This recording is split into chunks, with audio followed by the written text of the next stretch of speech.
So I guess we were still on the first page. The purpose of this little work is not the enunciation of any special philosophy or doctrine, but rather it is to give to the student a statement of the truth that will serve to reconcile the many bits of occult knowledge that may have been acquired, but which are apparently opposed to each other and which often serve to discourage and disgust the beginner of the study.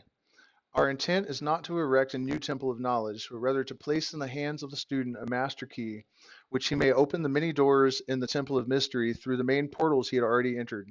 There is no portion of the occult teachings possessed by the world which have been so closely guarded as the fragments of the Hermetic teachings, which have come down to us over the tens of centuries since the lifetime of the great founder Hermes Trismegistus, the scribe of the gods who dwelt in old Egypt in the days when the present race of men was in its infancy. Now, we definitely have an issue with the author here because the Egyptians would not have called Hermes Trismegistus. They would have called him Thoth. And there's a lot of speculation about who Thoth may have been, or Thoth, some people say. Um, some suspect that he was actually an alien. There's a lot of speculation about that, that there's maybe his ship is buried underneath the Sphinx and all this sort of stuff. I don't think it matters that much, but it's interesting to consider. You know, other people say maybe it was an interdimensional. My personal opinion is it's just sort of a pure expression of a certain archetype of consciousness. You might consider it the Promethean archetype. And I think that the things that are observed and described in the Kybalion and the other elucidations of the Secret Doctrine are really shouldn't be that rare. It's the only reason I think that it's occulted from so many people is because of the indoctrination, misinformation, and misdirection of religion and various, cultural influences that, sort of cloud people's perception. What I've noticed through my own journeys is that this stuff is generally known by people that haven't been subjected to or have overcome the indoctrination of culture or religion, reasonably intelligent. And it's actually quite remarkable to discuss this with people from all over the planet. I do this, fairly routinely and have over my entire life. And, I've become quite convinced it's one of the reasons that I'm so confident in the veracity of it is that, people tend to come to these conclusions, no matter who they are, no matter what culture they were raised in, if they're just free from indoctrination. And it's really almost, I think one of the reasons that some people have trouble with it is that it sort of challenges the ego because it is so, it's right there, right in front of your nose, your whole life. And so when you start to make the revelations and you realize that this is not really very difficult, I think some people feel challenged and even insulted a little bit that they didn't figure it all out sooner. So just have to set your ego aside. And, one of the warnings that I'll give you as well is that as you progress in this kind of knowledge, you will be confronted with things that I think are very difficult for your average human with human emotions to sort of suspend judgment. And the ultimate objective of the Western occult mystery traditions is to attain to a certain level of consciousness that is, and the technical title for it is Absissimus.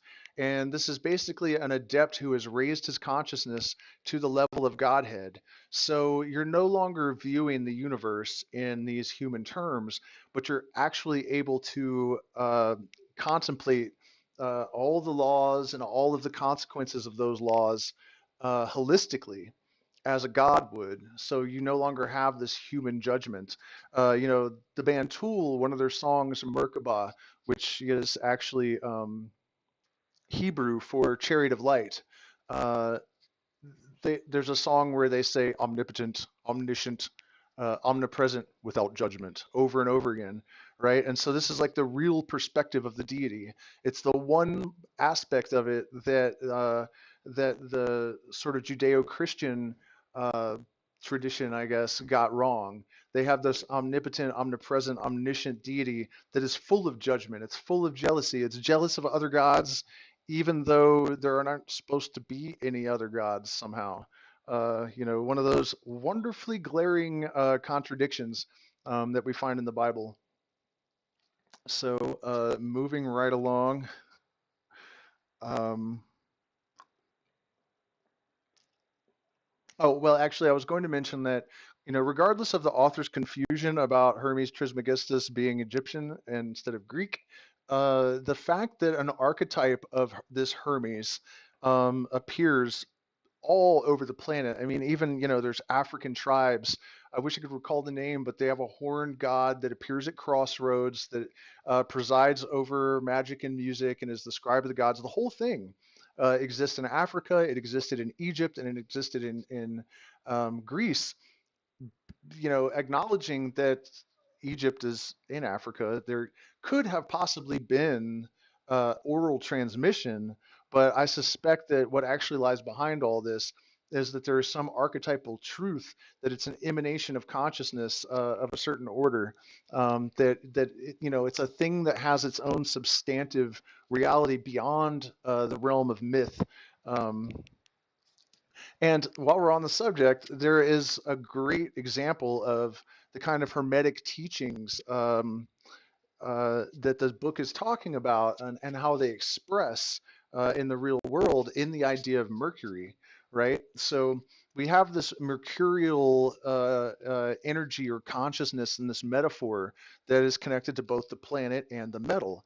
And there is this odd circumstance that has been uncovered in the last few years. I think it may have been this year actually. That it's not the Mayans, but it's a um, I guess coexisting like around the same time period and not far away from the Mayans. But it's a very little known tribe.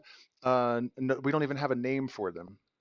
Um, but they had Mercury around the tombs of their kings. And this was also done in certain burial chambers in Egypt. And so we have this metal that is a physical representation of this, Mercury, Hermes, psychopomp, that one of his duties is to ferry the dead back and forth from the land of the living to the land of the dead. And so we have two totally disparate cultures with absolutely no earthly connection that have the same practice of putting Mercury around the tombs. So, this is, without getting too deeply into this, this is really what these kind of teachings are about, to learn to understand what those kind of things mean. The scientists, the anthropologists that have looked at this situation, they have no way, of reconciling what they're seeing in any kind of rational way, because, this explanation that I'm giving, basically, that it's an intuitive thing, is lunatic logic from the scientific perspective. And so their conjecture was that it was just that Mercury was rare. And so we had, the same metal around these burial chambers on two different continents from two different time periods. And I think the answer is much deeper than that. And it's really, really interesting that this symbolic metal has this association in so many cultures, just as some version of Hermes exists in all of these different cultures.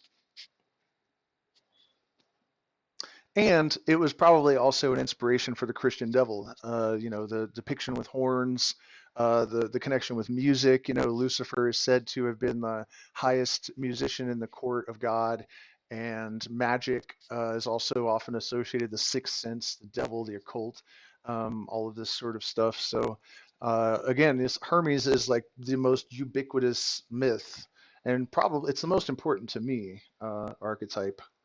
Um, So, contemporary with Abraham, and if the legends be true, an instructor of that venerable sage, Hermes was and is the great central sun of occultism, whose rays have served to illumine the countless teachings which have been promulgated since his time. All the fundamental and basic teachings embedded in the esoteric teachings of every race may be traced back to Hermes. Even the most ancient teachings of India undoubtedly have their roots in the original Hermetic teachings. And from the land of the Ganges, many advanced occultists wandered to the land of Egypt and sat at the feet of the master. From him they obtained the master key, which explained and reconciled their divergent views, and thus the secret doctrine was firmly established.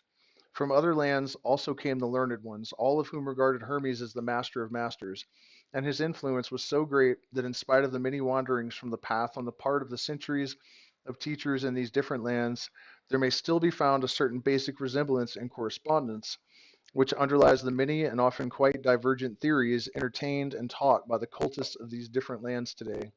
The student of comparative religions will be able to perceive the influence of the Hermetic teachings in every religion worthy of the name known to man, whether it is a dead religion or one in full vigor in our own times.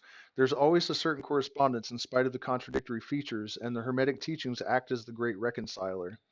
The life work of Hermes seems to have been in the direction of planting the great seed truth, which has grown and blossomed in so many strange forms, rather than to establish a school of philosophy which would dominate the world's thought. But nevertheless, the original truths taught by him have been kept intact in their original purity by a few men in each age who, refusing great numbers of half developed students and followers, followed the Hermetic custom and reserved their truth for the few who were ready to comprehend and master it. From lip to ear, the truth has been handed down among the few. There have always been a few initiates in each generation in the various lands of the earth who kept alive the sacred flame of the Hermetic teachings, and such have always been willing to use their lamps to relight the lesser lamp of the outside world when the light of truth grew dim and clouded by reason of neglect, and when the wicks became clogged with foreign matter. There were always a few to tend faithfully the altar of the truth upon which was kept alight the perpetual lamp of wisdom. These men devoted their lives to the labor of love, which the poet has so well stated in the lines, "Oh, let not the flame die out, cherished age after age in the dark cavern, and its holy temples cherished, fed by pure ministers of love, not let not the flame die out." Um, One of the issues that I have with how he's presenting this is that it's almost as if he's saying that, it's through this oral transmission that these secrets have been preserved and known. But I think that's actually not giving them enough credit. I think that, for example, when it says in the Kybalion that the lips of wisdom are closed but to the ears of understanding, um, there there has to be genuine gnosis in a person for them to really overcome the cultural conditioning. And these secrets are revealed through processes of internal revelation. And so I sort of think of the whole process of gnosis as having a life of its own and its own revelatory process that has really very little to do with an initiatory process. In fact, even the Masons say that there is solar initiation, that there are Masons who have never stepped foot into a lodge, meaning that it is not necessary always for a person to even have initiation or a teacher in the physical world, that it is possible to receive this instruction definitely or directly from the rays of the light itself, and that no intermediary is actually necessary. And I think that's a really important element of all of this to understand, that there is not actually any need for a human teacher if the circumstances are correct, and that that is tremendously important. The actual teacher is the LVX, the light, consciousness itself and experience itself, much more so than secret initiation and mystery schools. Although, I'm not saying that that guidance isn't of assistance, that I don't wish that I had people around that were capable of sort of guiding and informing my process so I didn't make a lot of the mistakes that I made. Um, it can be of value to have relationships with adepts as you are undergoing the process of gnosis, but it's certainly not necessary.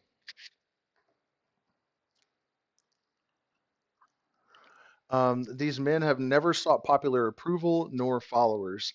They are indifferent to these things, for they know how few there are in each generation who are ready for the truth, or who would recognize it if it were presented to them. They reserve the strong meat for men, while others furnish the milk for babes. They reserve their pearls of wisdom for the few elect, who recognize their value and who wear them in their crowns, instead of casting them before the materialistic vulgar swine, who would trample them in the mud and mix them with their disgusting food. But still, these men have never forgotten or overlooked the original teachings of Hermes regarding the passing on of the words of truth to those ready to receive it, which teaching is stated in the Kybalion as follows: Where fall the footsteps of the master, the ears of those ready for his teaching open wide. And again, when the ears of the students are ready to hear, then cometh lips to fill them with wisdom. But their customary attitude has always been strictly in accordance with the other Hermetic aphorism, also in the Kybalion: the lips of wisdom are closed except to the ears of understanding. There are those who have criticized this attitude of the Hermetists and have claimed that they did not manifest the proper spirit in their policy of seclusion and reticence. But a moment's glance back over the pages of history will show the wisdom of the masters, who knew the folly of attempting to teach the world that which it was neither ready or willing to receive. The Hermeticists have never sought to be martyrs, and have instead set silently aside, with a pitying smile on their closed lips, while the heathen raged noisily about them, in their customary amusement of putting to death and torture the honest but misguided enthusiasts who imagined that they would force upon a race of barbarians the truth capable of being understood only by the elect who had advanced along the path. And again, I think it's important to remember that when he speaks of Hermes, I think it's just as appropriate to understand it as the intelligence, the universal mind itself, that begins to communicate with a person when they have become receptive. As Aleister Crowley wrote, um, the magician may attract any force in the universe that is necessary for him by making himself a fit receptacle for it. And so once the conditions are have been met, which means that comprehension is possible and that utility is in place, that you can use this stuff. That's when the universe will begin to communicate it. It's not necessary to find an adept and get initiation necessarily. And in fact, I think it's important to stop thinking in those terms, to stop looking for a leader, to stop waiting for a guru, and to realize that the light itself and the universe itself is the teacher that we're waiting for.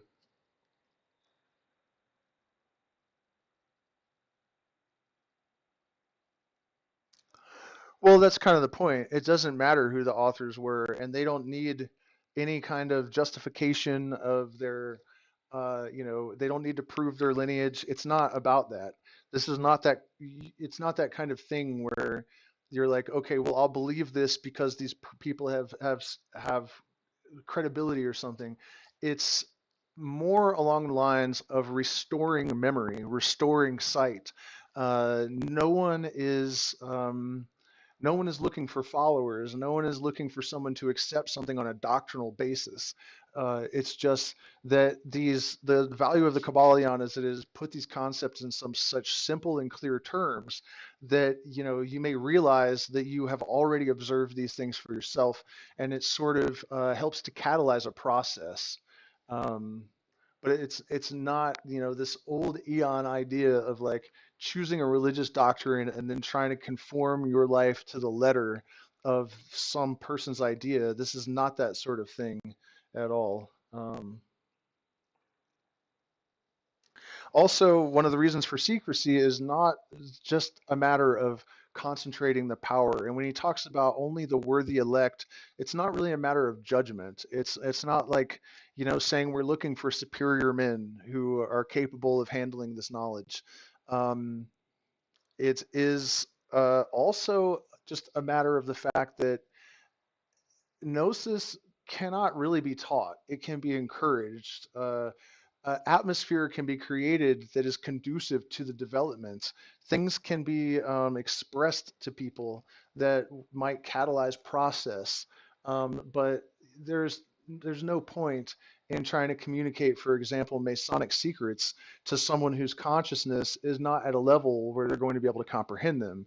All they're capable of doing in such a case is staring blankly and nodding their head. It doesn't matter.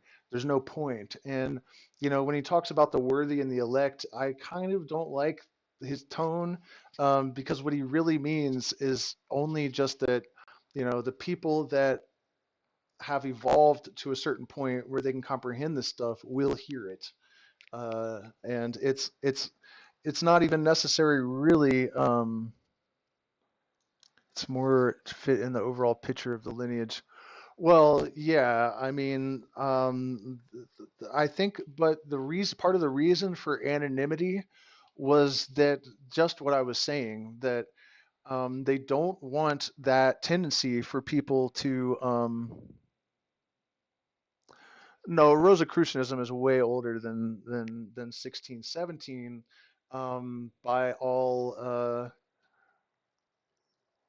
I mean, it's as old as time, really, because the symbols of the rose and the cross. It's basically about hiding this Gnostic truth behind a pseudo-Christian front, so that they didn't get in trouble. Um, So yeah, this is the same type of knowledge that the Masons are involved with, and the Rosicrucians, and the Templars, and the Egyptian pharaohs, and Pythagoras, and Plato, and Socrates. It's the only possible metaphysics for people who have achieved illumination. And again, there is no dogma to adhere to. It's the whole point of it is to resolve that. And again, the anonymity is to avoid exactly that kind of thinking, because if it is someone that would be revered, the author did not want that reverence to affect people's perception of the teachings. They need to stand on their own. Or if history had that person had fallen out of favor with history, conversely, he wouldn't have wanted his own reputation to affect this stuff. It needs to stand on its own accord.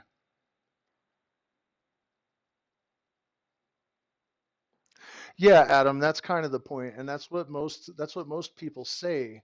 And before I found the Kybalion, I was always talking like the Kybalion, and that's usually what people would say to me. It's like you're reminding me of something that I already know, and so that gave me confidence to continue speaking.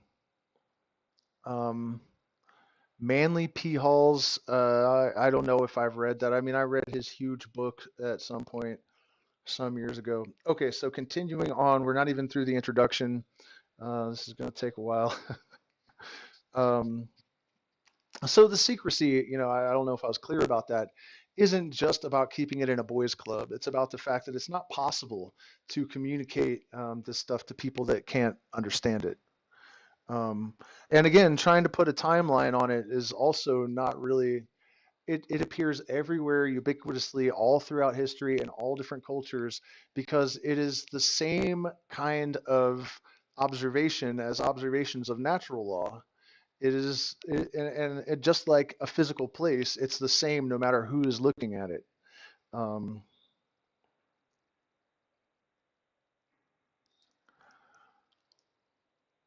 and the spirit of persecution has not yet died out in the land.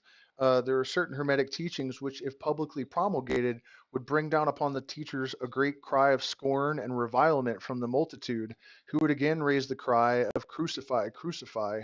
In this little work, we have endeavored to give you an idea of the fundamental teachings of the Kybalion, striving to give you the working principles, leaving you to apply them yourselves rather than attempting to work out the teachings in detail.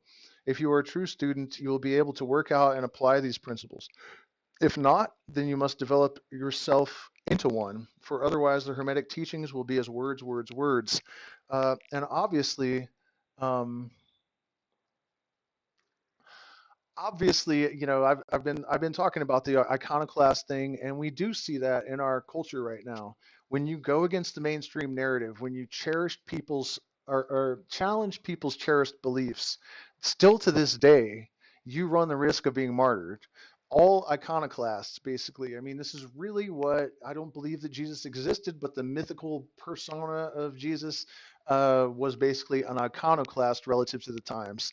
Martin Luther King, Gandhi, And you could go on and on. And right now, it's almost reversed because, somebody like Joe Rogan is not really challenging the cherished institutions. It's more like those institutions have just flipped the script and it's like we're going backwards or something. So that analogy doesn't work as well. But I think you know what I'm saying.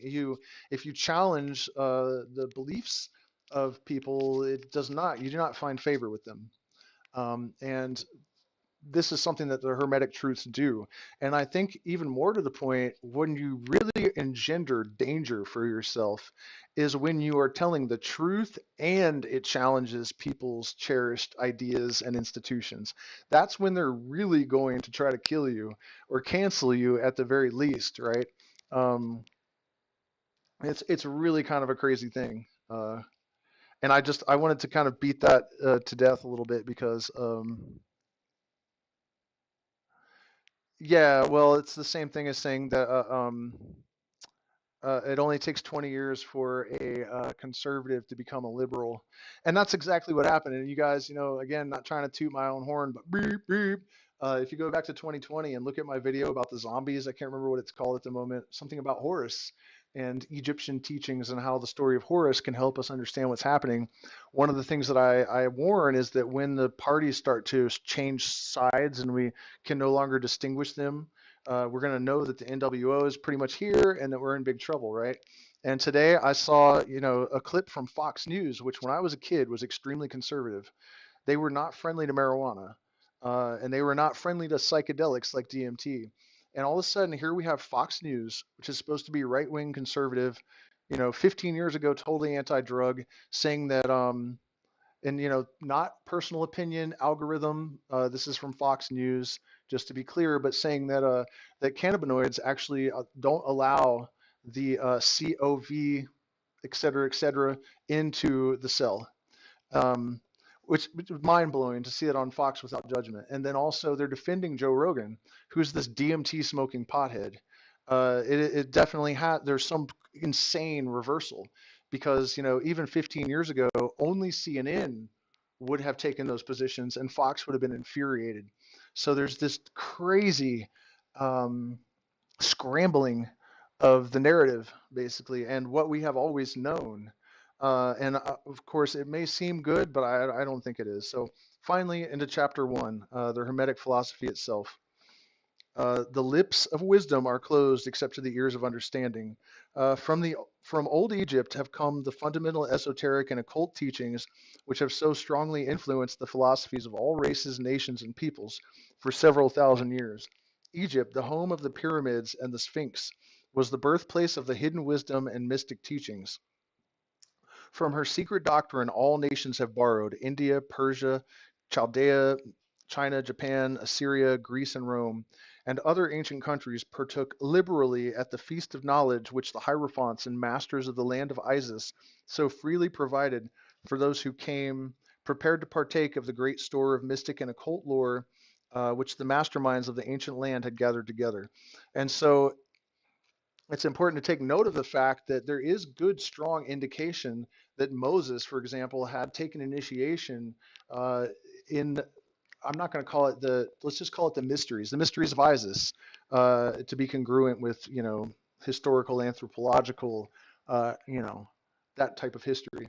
The mysteries of Isis. And there's also a lot of people that believe that he acquired knowledge of, how to prepare and consume a psychoactive beverage. And we know for certain that people like, Plato and Socrates, people from this time period at the Eleusinian mysteries and other mystery schools, did pretty much with certainty consume psychoactive beverages. One of these was referred to as soma, which is where, in Alistair, or not Alistair, Aldous Huxley's book, people have the belt. I think it was a chastity belt, and they'll take a soma out if they have any kind of emotions in order to stop it. So it actually is kind of the opposite of what the original soma did. But the point is that when he talks about how these teachings from Egypt have gone on to form all of these other teachings, the Moses going out into the desert and preparing an acacia and Syrian rue beverage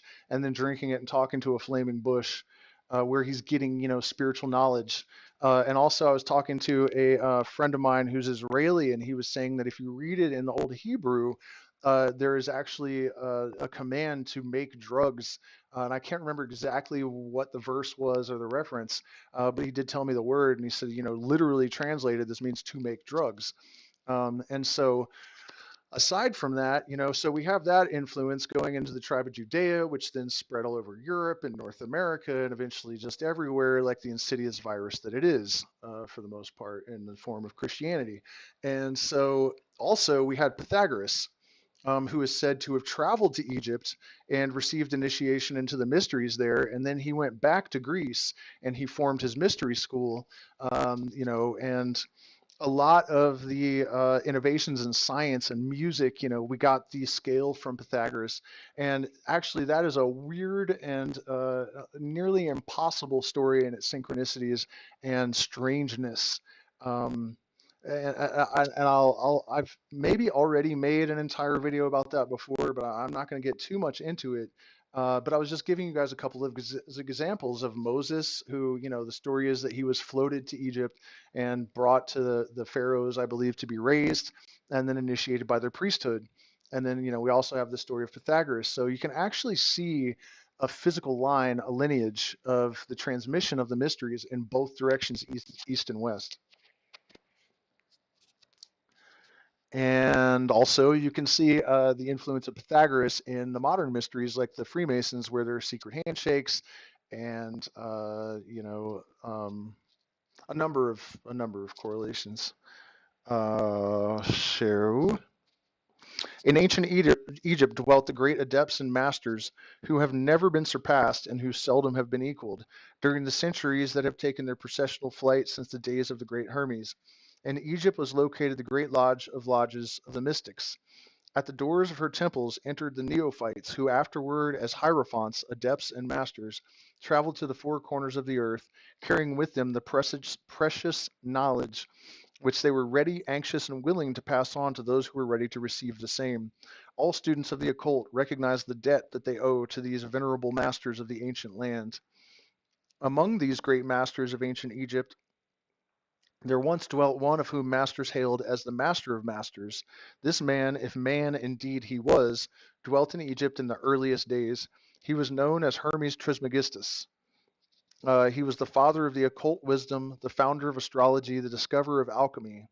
And Alkim actually means the land of Egypt. So there is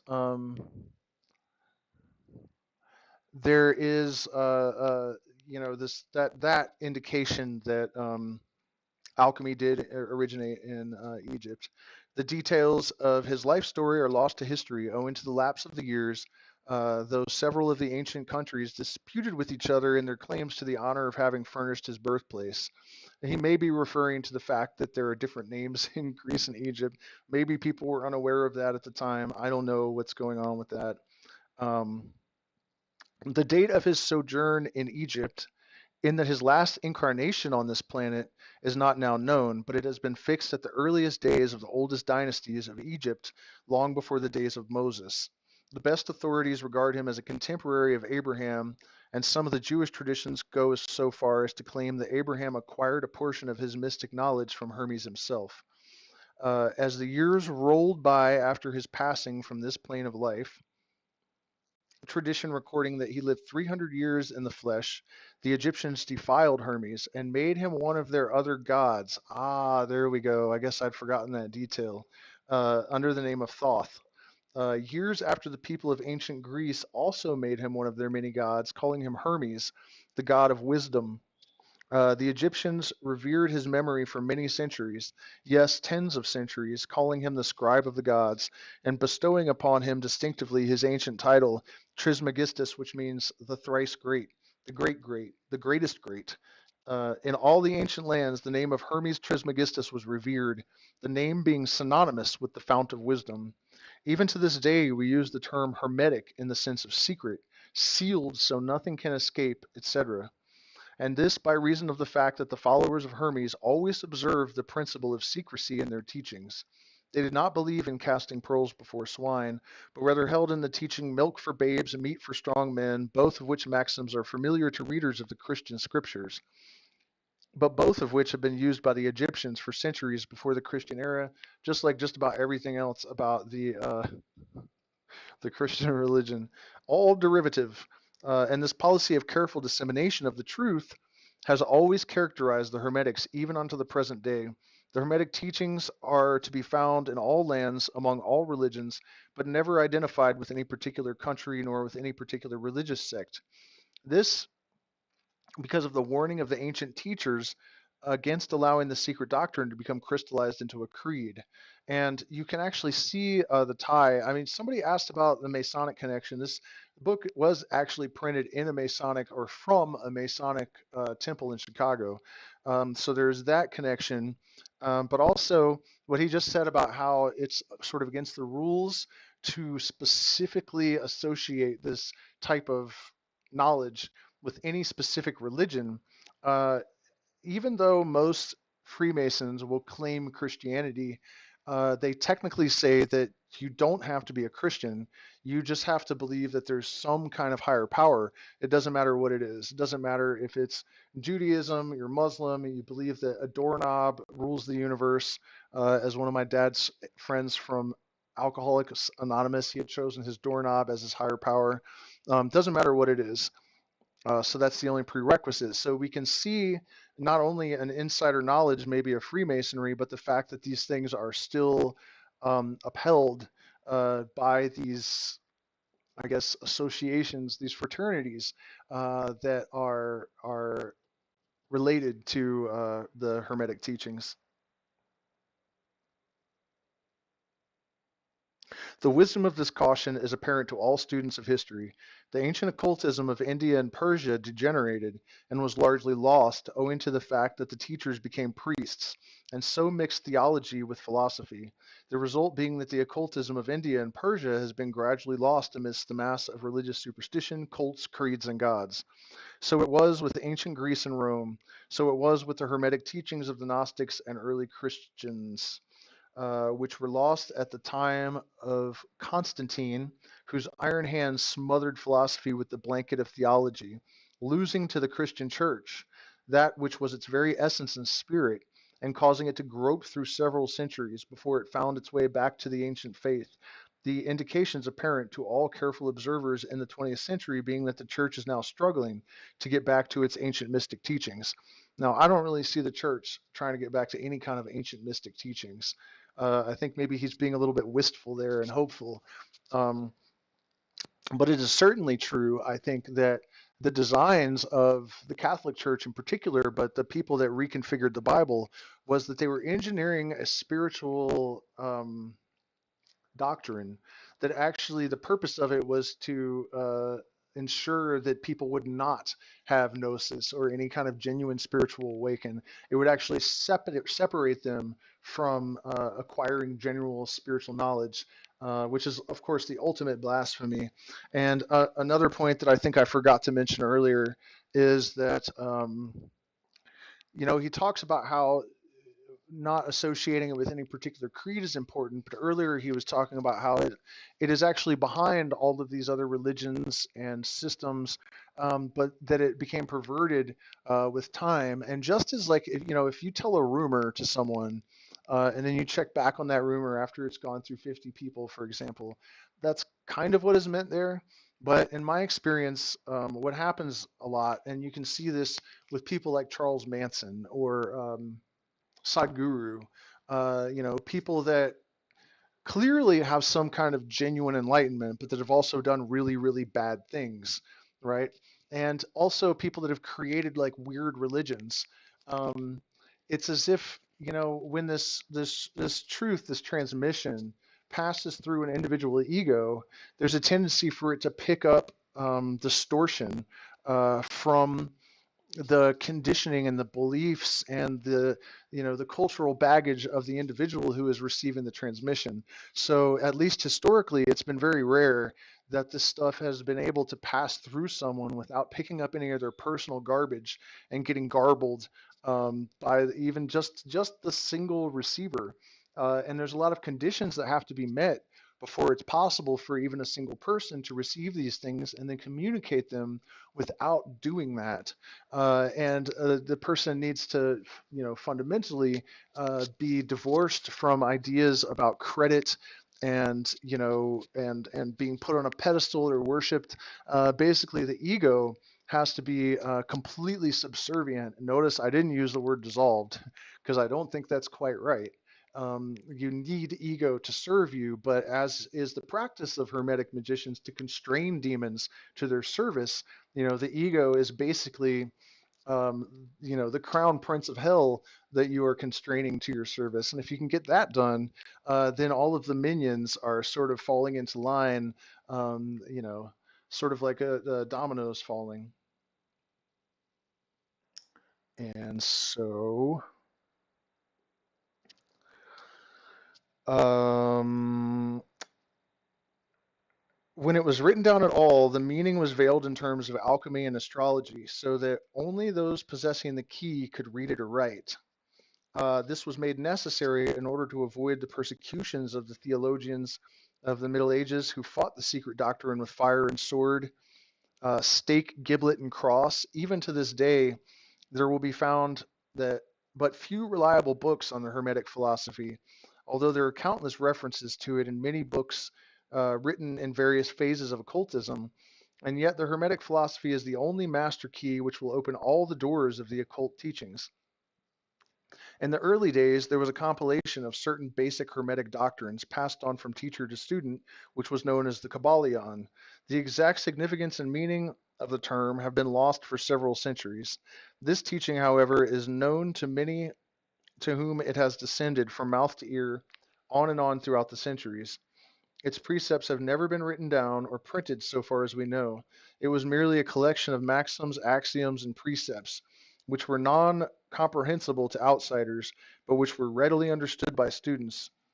After the axioms, maxims, and precepts had been explained and exemplified by the Hermetic initiates to their neophytes.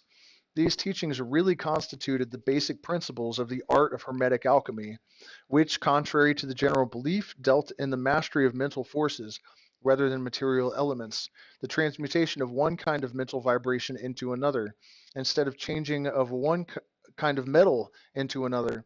The legends of the philosopher's stone, which would turn base metal into gold, was an allegory relating to the Hermetic philosophy, readily understood by all students of true Hermeticism. Um, no, the Freemasons do not worship Satan. That is mostly due to Christian propaganda from the 1930s, and also, oh my God, what was his name? There was a French writer who he wrote this. It's not a book; it's just a little treatise, and it was a joke. And it was taken seriously by Christians because that's what they would do. So it has its roots in a couple of places, but also there are connections between the Masons and any of these esoteric schools of thought. So the Templars are one, and they had this goat-headed god Baphomet that is actually concealed behind me, behind Rose there. Um, and Baphomet is actually just a glyph of nature and of the antinomies, the opposites, and how they basically combine to form this one being that, thinking in Kabbalistic terms, we could call um, Adam Kadmon, the macrocosm of which we are all microcosms, right? So that's why it has breasts and male characteristics and, all of the indications of light and darkness, and the virility of nature, but it's because it's a goat, but it's seated, so that's largely where that comes from. The fact that there are open associations with the Knights Templar, with Freemasonry, and the Templars were known to have had this goat god, uh, supposedly. But as far as history shows, Eliphas Levi, who was supposed to have preceded in incarnations Aleister Crowley, so Crowley was supposed to be another incarnation of Eliphas Levi. The earliest known depiction of Baphomet is actually Eliphas Levi's drawing.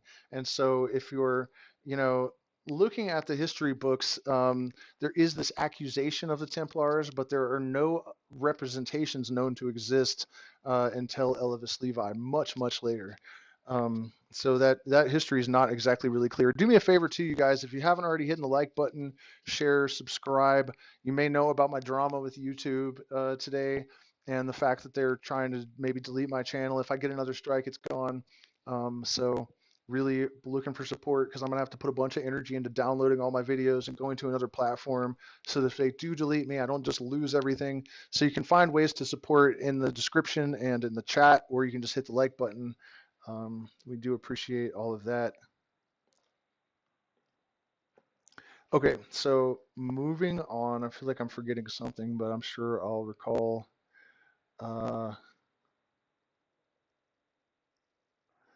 Something to do with alchemy. Okay, so he was talking about how it's really a transmutation of mental forces, and one of the great secrets of magic. And the reason why blood sacrifice is for dummies, right? And this is something, there's a lot of accusations of Aleister Crowley being a child murderer and stuff, but people seem to miss the fact that in his book, Magic in Theory and Practice, he says that, there's no reason to blood sacrifice anything. No real magician would do it. And also he said at one point, I can't imagine someone actually ignorant and repugnant enough to actually practice black magic, right? So, I mean, he took a pretty big stance against this thing that he was accused of. And the reason that he said there's no reason for any real magician to engage in blood sacrifice is that there is an inexhaustible, infinite quantity of energy that can be transmuted into any form that a magician requires. So if you need some type of energy, you don't need to steal it from sacrificing a baby or whatever.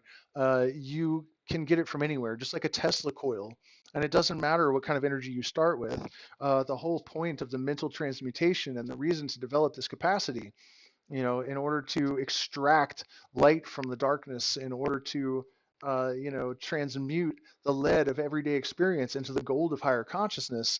It's an alchemical process of taking the prima materia and deriving from it the philosopher's stone.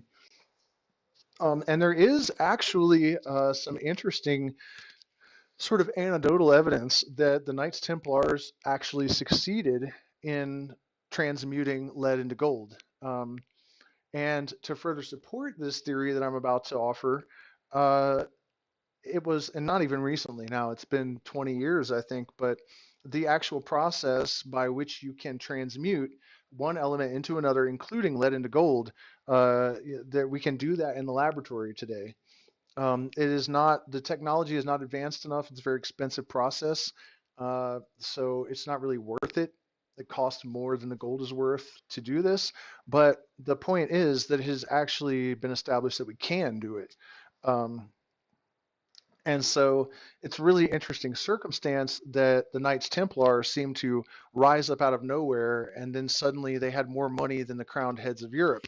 This is why they were hunted down and executed. In fact, if you've ever wondered why Friday the 13th is considered unlucky, it's because it's the day that King Henry issued an edict for the heads of the Knights Templar, Friday the 13th, 16 something. But yeah, so he says that it's not about actually physically transmuting metals, but I think could potentially also be about that. But it is certainly about a process of using your mental facilities to change the nature of energy. And of course, this has a lot of pragmatic use in your own life because stress can kill you, anger may not serve you. And so having the ability to very quickly transmute your own energy is, obviously a useful skill. But it goes much deeper than that. In fact, some theories about the construction of the pyramids involve this idea that we don't okay, so say you're a race that is 1 million years older than humans, and all it would require is that you weren't dumb enough to destroy yourselves, right? That the planet was not hit by a major asteroid or anything, and that there was no mass extinction event. Totally possible that there are races in the universe that are so far beyond. And you guys, think about how far technology has come in just the last 10 years, okay? And our understanding of consciousness is so rudimentary, but we have actually confirmed with experiments in physics that consciousness does have some relationship to the behavior of energy. It seems to be very, very subtle, but it is there. So if we assume advancement of, say, I don't know, 10 million years with consciousness and technology, I think we have to admit that all sorts of things could be possible that we are not, that we haven't proven. I think we probably suspect it. Yeah, and the discovery of the Nag Hammadi text is pretty weird too. Well, let me finish this thought and then I'll address that. Um, but so one of the concepts about, so Thoth was supposed to have his teachings originated in Egypt, right? Well, what else is in Egypt? These pyramids that are like impossible to build. No matter what they told you in school, we don't know how it was done, and we couldn't do it today. And so Tesla had a theory that there was a way to use cycles, based cyclic, energy, hertz, um, frequency, sorry, beamed at these blocks to disassociate them from gravity and to move them into place. This is one of the, I've heard it suggested that the term Freemason is actually a reference to this, having freed these blocks from gravity and to move them into place in this way. So Tesla was suggesting that this was done through technological means, but I think it's possible at least that our consciousness is capable of evolving to the point where it could have been mind alone that built the pyramids, directed by will. And what I was going to mention about the Nag Hammadi texts is that the discovery of those Gnostic texts, I realize that there are very, very improbable coincidences that could occur, but we're talking about being in the middle of the desert, and there's two guys digging up um, seabird guano to use as fertilizer, and they just happen to dig in the exact spot that these texts were buried.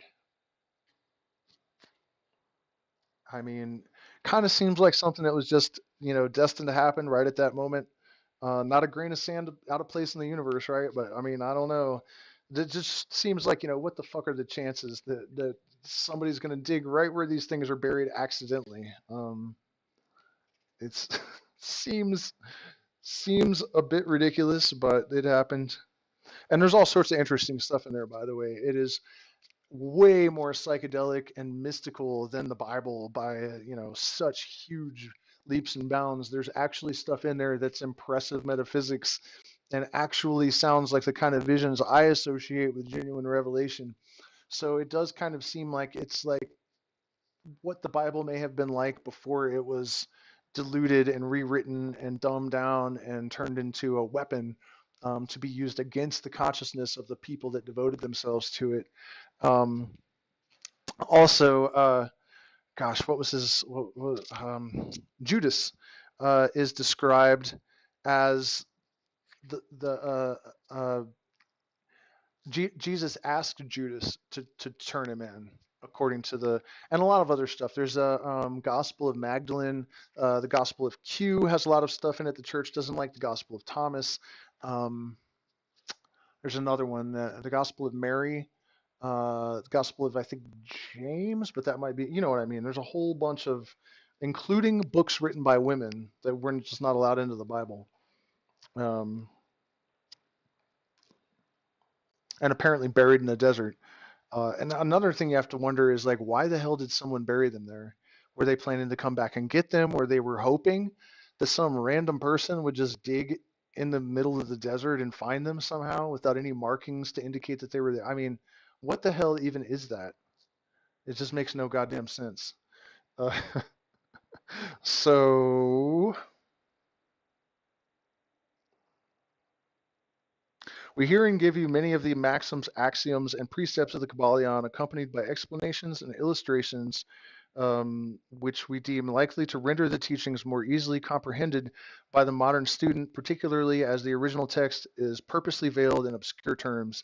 The original maxims, axioms, and precepts of the Kybalion are printed herein in quotation marks, the proper credit being given. Our own work is printed in the regular way, and the body of the work.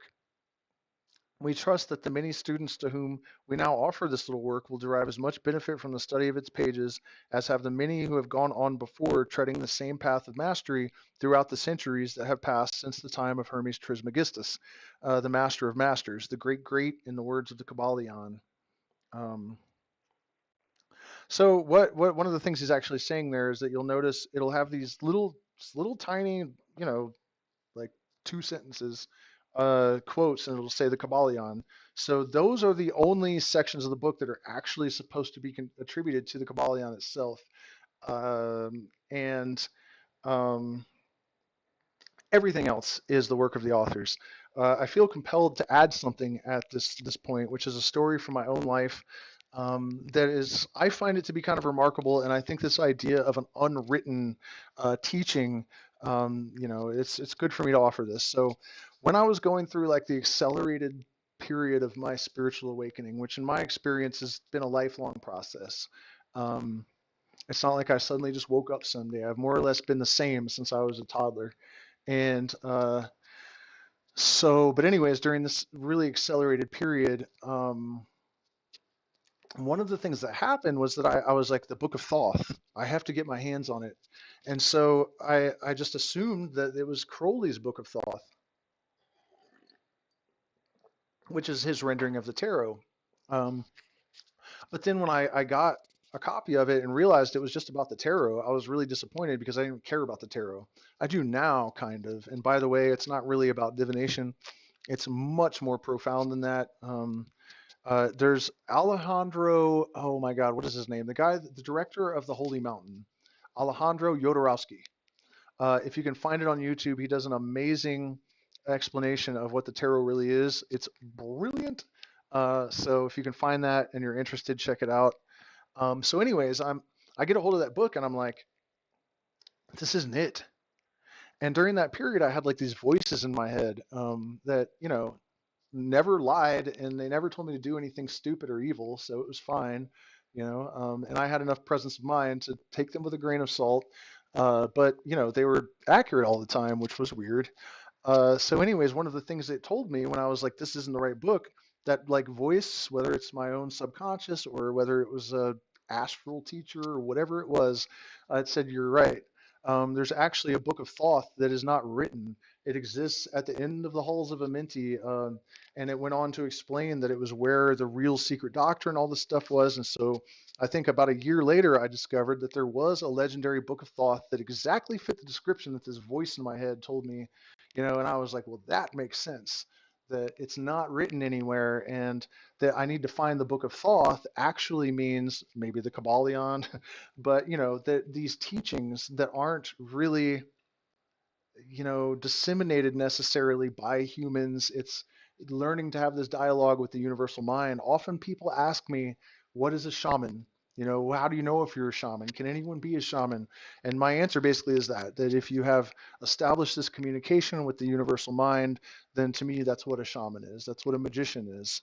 Um, and for the record, one of the primary differences between a South American shaman in the jungle and a Western magician is that the shaman's job is more about healing, protecting the tribe.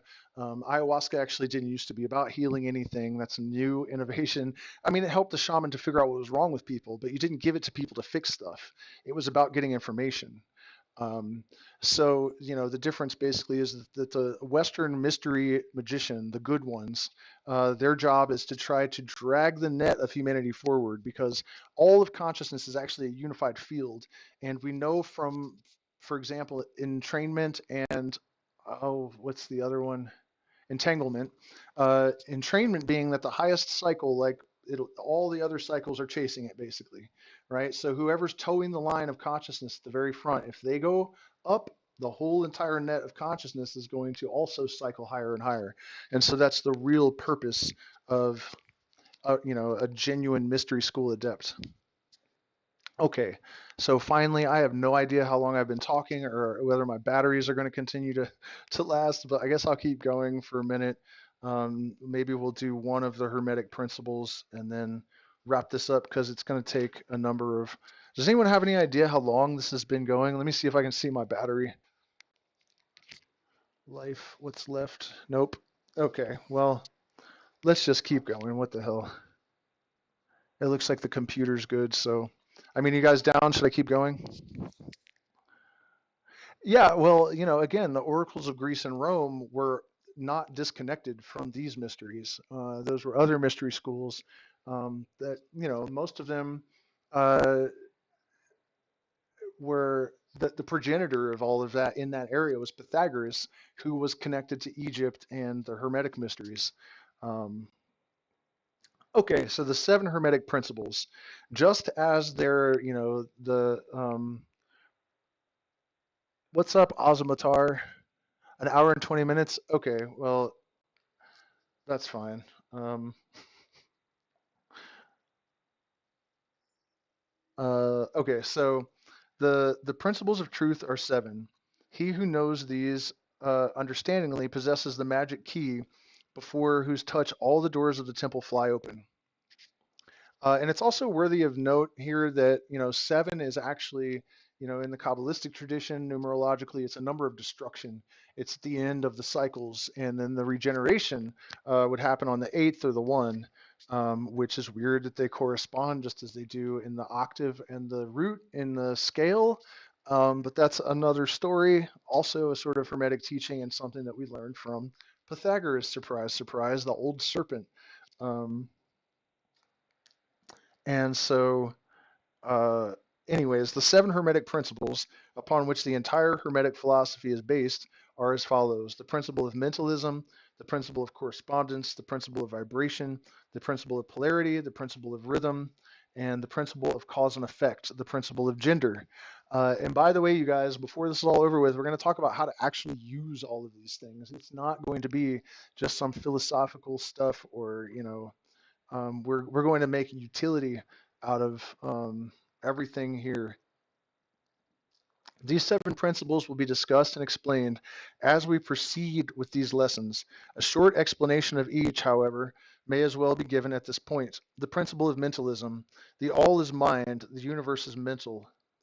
This principle embodies the truth that all is mind.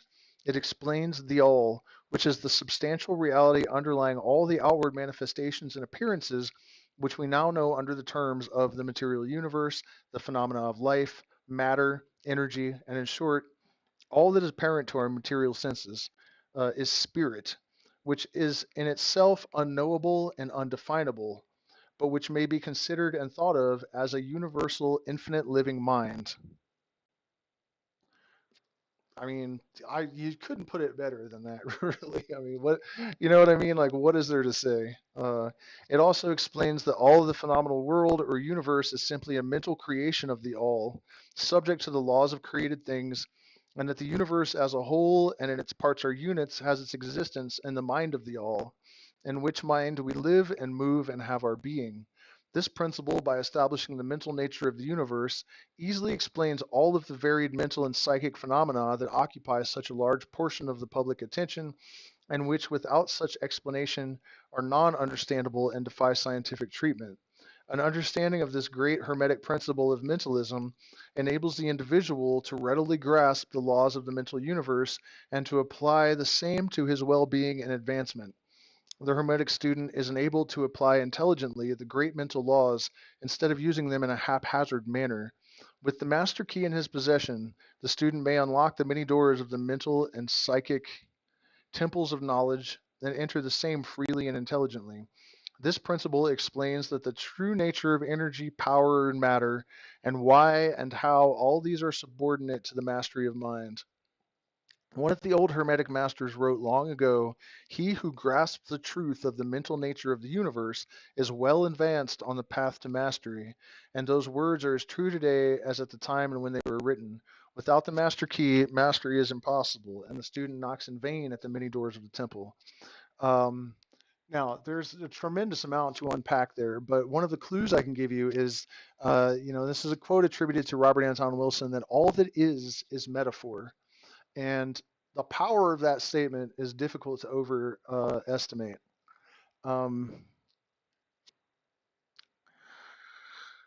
Difficult, however, to elucidate. But a great example. And the fact that the all is mind, right? If that is taken for granted, when you find Mercury encircling tombs in ancient Mexico, and then you also find Mercury encircling tombs in Egypt, and then you realize that you have this mercurial Hermes Thoth character that is a psychopomp that ferries souls back and forth to the land of the dead. And what happens if you eat Mercury? It ferries your ass right to the land of the dead, right? So if you understand that the all is mind, you understand how these symbols and their functions, how there can be these relationships, right? And then, when you look at the planet Mercury and realize that it even has correlations with these symbols, the how behind all of that is sort of solved with this knowledge that the all is mind. Um,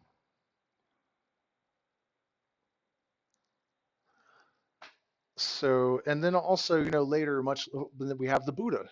I'm pretty sure he said something to the effect that the all is mind.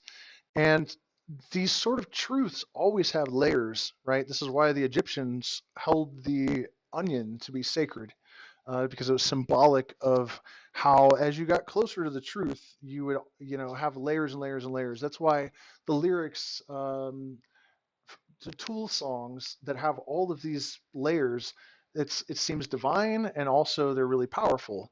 And part of it is because it has this condensed meaning by layering, these layering meaning. Um, Gosh, I just thought of another really good example, but it escaped me almost as fast as I could, conjure it. Um,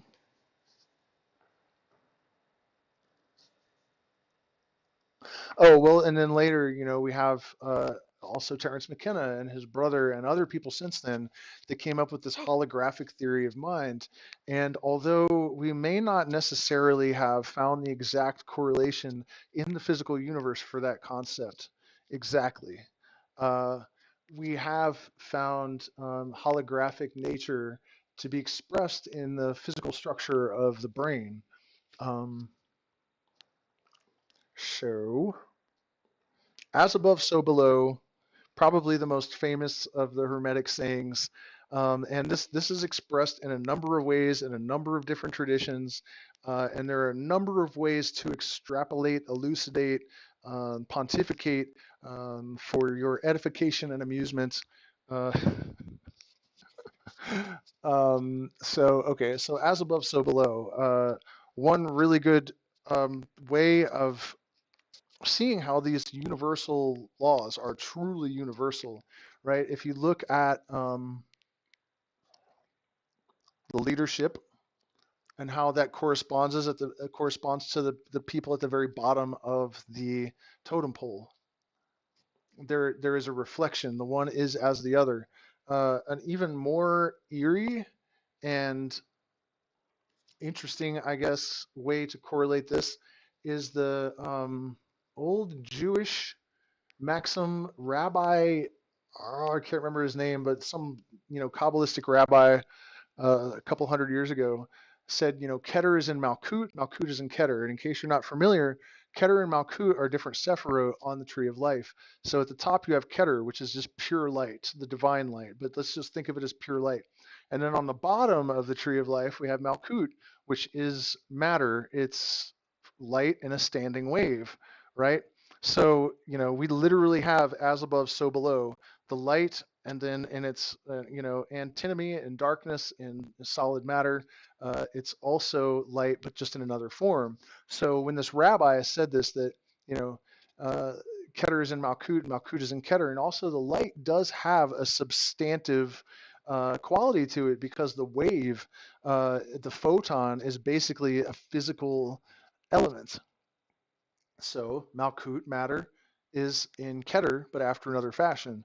So, that opens up a whole lot of crazy doors. And it's another indication that it's true that these Hermetic teachings are present in all of these different traditions because it's just the truth, right? And that's what we're calling Hermetic, I guess. The underlying reality that, this rabbi from a totally different tradition had observed. Um, Really quite mind blowing. And then the universality of it is, for example, if you shrink so small that you're the same size relative to the Earth, um, as if, from where you're standing on the nucleus of an atom, there would be the same distance from where you're standing to the nearest proton as there is now from the Earth to the moon. So again, we have that as above, so below. All of these things are reflections of this one thing doing one thing. And of course, you can go on and on and on and on and on with this as above, so below correspondence thing, but I just wanted to give you a couple. Um, Really, I think the best one is the tree of life. My light just went out, so I guess soon we'll wrap it up. Um, this correspondence between Keter and Malkut is probably the most interesting one, the most directly elucidating. Okay, so this principle embodies the truth that there is always a correspondence between the laws and phenomena of the various planes of being in life. The old Hermetic axiom run in these words: as above, so below, as above, or as below, so above.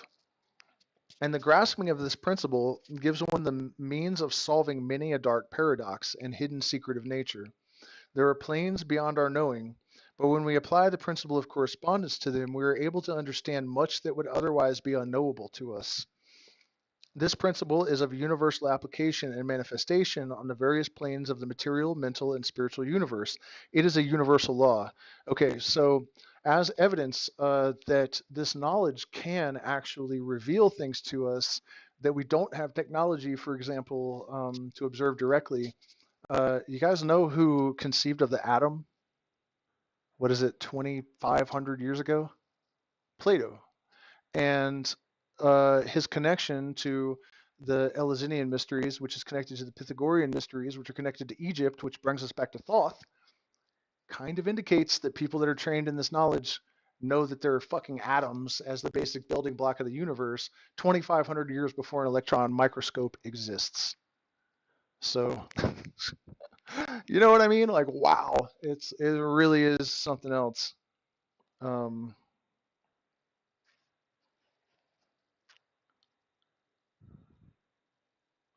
So this principle is of universal application and manifestation on the various planes of the material, mental, and spiritual universe. It is a universal law, and that I talk about that all the time, and it's really important to understand because you can derive knowledge of all systems by observing one system. This is when a what is it, a Taoist master, the student asks him something, and he's like, stare at that leaf spinning in the puddle, and you're kind of going, there is no obvious relationship between the question that was asked and the leaf spinning in the puddle. But there is, because all of the same universal laws come to bear on physical systems, our psychological and emotional being. You can see them playing out in civilizations, in groups of people, in individuals. These same laws govern the physical and the non-physical. And just as Malkut is in Keter and Keter is in Malkut, it may be after a slightly different fashion, but they always will exist. One of them that is extremely powerful in this way is that there's an exception to every rule, right? Like if you run at a wall for 1 billion years, one of those times you'll walk right through it because all of the electrons in your body will be blinked out of existence at that particular moment. And if you do an experiment in physics, in a particle acceleration chamber where you can repeat the experiment 1 trillion times, one out of every 100 billion, you'll get a different result, even though all of the, uh, you know, all everything's the same. And so, what I'm getting at is that these laws, that like this one, the principle of correspondence, they are absolutely absolute and apply to every system in the universe. There's no escaping natural law. Um, this principle is of universal application and manifestation on various planes of the material, mental, and spiritual universe, so it's a universal law. The ancient Hermetists considered this principle as one of the most important mental instruments by which man was able to pry aside the obstacles which hid from view the unknown. And that is absolutely true, because as I was saying, if you can understand that if you observe one system, you know about all systems. Um,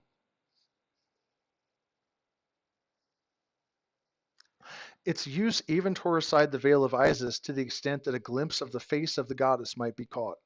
Just as a knowledge of the principle of geometry enables man to measure distant suns and their movements, which seated in the observatory, so a knowledge of the principle of correspondence enables man to reason intelligently from the known to the unknown.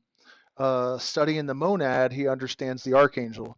So, um, this principle of correspondence, I promised to show you how to actually use these things, because as Aleister Crowley wrote 150 years ago, the adept the adept interprets every phenomena that is dealt to him, like, what does this mean? Whereas the master of the temple says, how can I use this? And so, it is practical application that is really just as important. Um, as just hearing the philosophical stuff. So the pyramid is the most stable geometrical form. That is why our societies are built in a pyramidal structure, right? Because they cannot. It's so you're not going to topple it, right? Um, until, like, what is happening? What is happening right now? It is no longer this. All of the weight is moving to the top. So the pyramid is now becoming deformed and threatens to collapse, right? But that's correspondence. That's the principle of correspondence, and that is how the adepts of the left-hand path have engineered their systems in accordance with these teachings to make themselves so powerful. Okay, so the principle of vibration. Nothing rests, everything moves, everything vibrates, the Kybalion. This principle embodies the truth that everything is in motion, everything vibrates, and nothing is at rest. Facts which modern science endorses and which every new scientific discovery tends to verify. And yet this Hermetic principle was enunciated thousands of years ago by the masters of ancient Egypt. This principle explains that the differences between different manifestations of matter, energy, mind, and even spirit result largely from varying rates of vibration. From the all, which is pure spirit, down to the grossest form of matter, all is in vibration. The higher the vibration, the higher the position in the scale. The vibration of spirit is at such an infinite rate of intensity and rapidity that it is practically at rest. Just as a rapidly moving wheel seems to be motionless, and at the other end of the scale, there are gross forms of matter whose vibrations are so low as to seem at rest. Between these poles, there are millions upon millions of varying degrees of vibration. This is another, and it's important to tie these principles together in your thinking. So we have the principle of correspondence, and we just saw how understanding the physical properties of a pyramid allows you to use the geometrical structure to structure non-physical systems, but with the same attributes as the underlying geometry that informs them, right? So pyramidal social structure has that kind of um, stability. And so he's talking about how these rates of vibration are infinite, right? And so uh, something has to choose a position along this infinite scale in order to become an actuality, just like a probability cloud, where it must be observed before there is an actual thing. It just exists as a bunch of potential states until the measurement is taken, and then we have a definite thing. So that's the same thing. We have this scale of infinity, but maybe another better example is the fact that, like gender pronouns and that whole thing is a huge topic right now, right? And no matter how you feel about being compelled by law to address people however they want, or whatever the political shit is, the reality is that observation will inform you that there are men who are extremely feminine to the point where there are men that are almost women, but they have the genitals of a man, and vice versa, right? This is because there is, for every characteristic in the universe, there's this infinite spectrum, and then there is a fulfillment of each possibility generated by the universe. Before it's all said and done, it will have fulfilled every potentiality that is possible in accordance with the parameters that are set by natural law. So this huge spectrum of infinite, range of color, of vibration, of gender, of, all of this stuff. And so there is this inter dependency of and commingling and uh, interaction, cooperation, even of these corresponding laws. So correspondence and vibration. Moving right along, between these poles, there are millions upon millions of varying degrees of vibration, from corpuscle and electron, atom and molecule, to worlds and universes. Everything is in vibratory motion. This is also true on the planes of energy and force, which are but varying degrees of vibration, and also on the mental planes, whose state depend upon vibrations, and even onto the spiritual planes. An understanding of this principle with the appropriate formulas enables Hermetic students to control their own mental vibrations as well as those of others. The masters also apply this principle to the conquering of natural phenomena in various ways. He who understands the principle of vibration has grasped the scepter of power, says one of the old writers. And, if you look at, yeah, basically, man, if you look at, uh, shit. Enables Hermetic students to control their own as well as those of others. Now that's an interesting statement. But here's the thing: control of other consciousness is not necessarily deliberate, and this is really important, I think, for us to understand. And we see this with groups of people. Um, And one of the expressions is this experiment that I was outlining in the last couple of live streams. So I know I've talked about it recently, but you have a group of people and only one of them isn't in on it, and they all say that these 5 lines are the same size, even though one of them isn't, and the person that isn't in on it lies, right? But in a certain sense, he may be compelled in a way that he doesn't actually have a choice, because lower cycles entrain with higher cycles. So when you have a dominant personality, when you have this higher cycling, the other people are going to be their consciousness is going to entrain with that higher vibration, with the more powerful vibration and the higher vibration. Um, so that's an important one. It is also one of the reasons that musicians are able to communicate with people non-verbally, right? Like, I experienced this at Grateful Dead concerts, and people in my own audience came up to me after shows and would describe this to me, which blew my mind. Um, but they would basically, the Grateful Dead, for example, what I noticed is that the Dead were changing their audience in a very specific way, but they weren't verbalizing any of it, right? It wasn't in the lyrics. They weren't up there saying, be kind to each other, we're all one, all this kind of stuff. It's just that the audience, through being compelled by vibration itself, was sort of moved to homeostasis, the vibrations of everyone consciousness eventually entrained. Um, so there's that.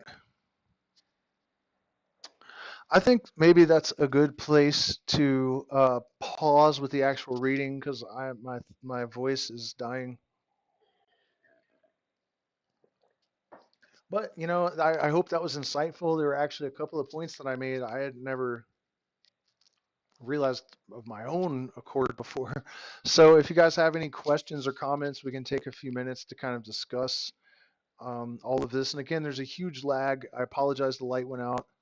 Um, Well, it's only 10 o'clock. I don't know. If you guys want to continue, I guess my partner's probably already asleep, so there's not much reason for me to shut this down if I still have battery.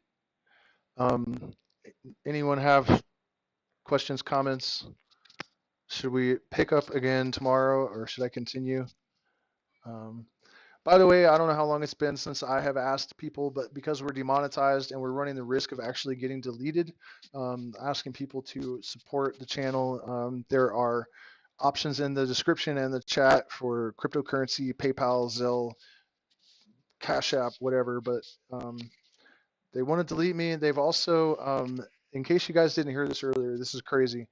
They also extended. They had already told me that they were deprioritizing my Facebook posts for 90 days so that they would be lower in people's feeds just because of the stuff I talk about, right? Because I hadn't actually done anything wrong, so they couldn't. But so then they took away my ability to post for 2 weeks. But then when I got the strike on YouTube, when I went to Facebook, they had added more restrictions, including another 90-day extension where my posts will be buried. So in case you didn't believe that there's correspondences with the algorithm and the censorship effort, it apparently does extend between platforms. Okay, so I haven't seen any questions. I haven't seen any input as to whether we should keep going or not, but there are 13 of you, so we'll do at least one more.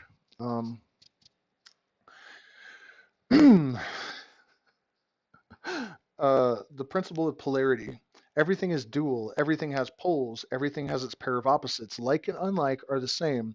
Opposites are identical in nature, but different in degree. Extremes meet. All truths are but half truths. All paradoxes may be reconciled. Man, I am already sort of, I don't want to say regretting continuing, but that's so much to unpack in just a very short sentence. So the Kabbalistic correspondences that I mentioned, and also how all of these um, Hermetic principles blend together, right? They all work together to create everything. Uh, the way that two opposite poles are of like nature. Remember, as above, so below, and how I correlated that with light and a standing wave is matter, but Keter, the divine light, they're both light fundamentally. So again, this is another expression that ties into the other one. Another way to think about this is the Kabbalah, not the Kybalion, but that's what we're talking about. The yin yang symbol, right? It has white and it has black, and then it has a little bit of black in the white and a little bit of white in the black. And so this is the idea that if everything contains its contradiction, that opposites sustain each other. Um, yeah, well, the interesting thing to me about music bypassing the consciousness, of course, but it seems to be able to carry the consciousness and the intentions of the person playing it into the subconscious of a person in the audience. And that's what audience members actually told me on two occasions, three actually, um, that they had experienced this. On one occasion, the bass player and I were leaving, and this girl stopped us. She wasn't a psychedelic person even. She had like Misfits tattoos and stuff, like a punk rocker. And she's like, "Hey, can I tell you guys what you taught me about music tonight?" And we're like, "Sure." And she's like, "Well, if you have reached a certain level of consciousness and you're playing music, then that consciousness can enter into the vibrations of the music that you're playing, and it can affect the audience so they sort of understand, and you've elevated their consciousness. They're all telepathic." And she did a way better job of explaining it than I just did. But so, well, again, I've been kind of explaining the Kabbalah and the Hermetic correlations. But yeah, I mean, it's a remarkable thing that music seems to be able to communicate non-verbally the exact intentions of the people that are making it into the audience. That's why pointless music has always kind of like bored me, because it doesn't necessarily have that. So what's it for? Um, Okay, so everything is dual, everything has poles, everything has its pair of opposites. Like and unlike are the same. Opposites are identical in nature but different in degree. Extremes meet. All truths are but half truths. All paradoxes may be reconciled. That last, all paradoxes may be reconciled, I actually disagree. Um, but we'll get to that. This principle embodies the truth that everything is dual, everything has two poles, everything has its pair of opposites, all of which are old Hermetic axioms. It explains the old paradoxes that have perplexed so many, which have been stated as follows. Thesis and antithesis are identical in nature but different in degree. Opposites are the same, differing only in degree. The pairs of opposites may be reconciled. Extremes meet. Everything is and isn't at the same time. All truths are but half-truths. Every truth is half false. It is all of these things are true and false, and it is both true and false to say that they are true and false is another way that I've heard this expressed. And that opposites are really only the two extremes of the same thing, with many varying degrees between them. To illustrate, heat and cold, although opposites, are really the same thing. The difference is consisting merely of degrees of the same thing.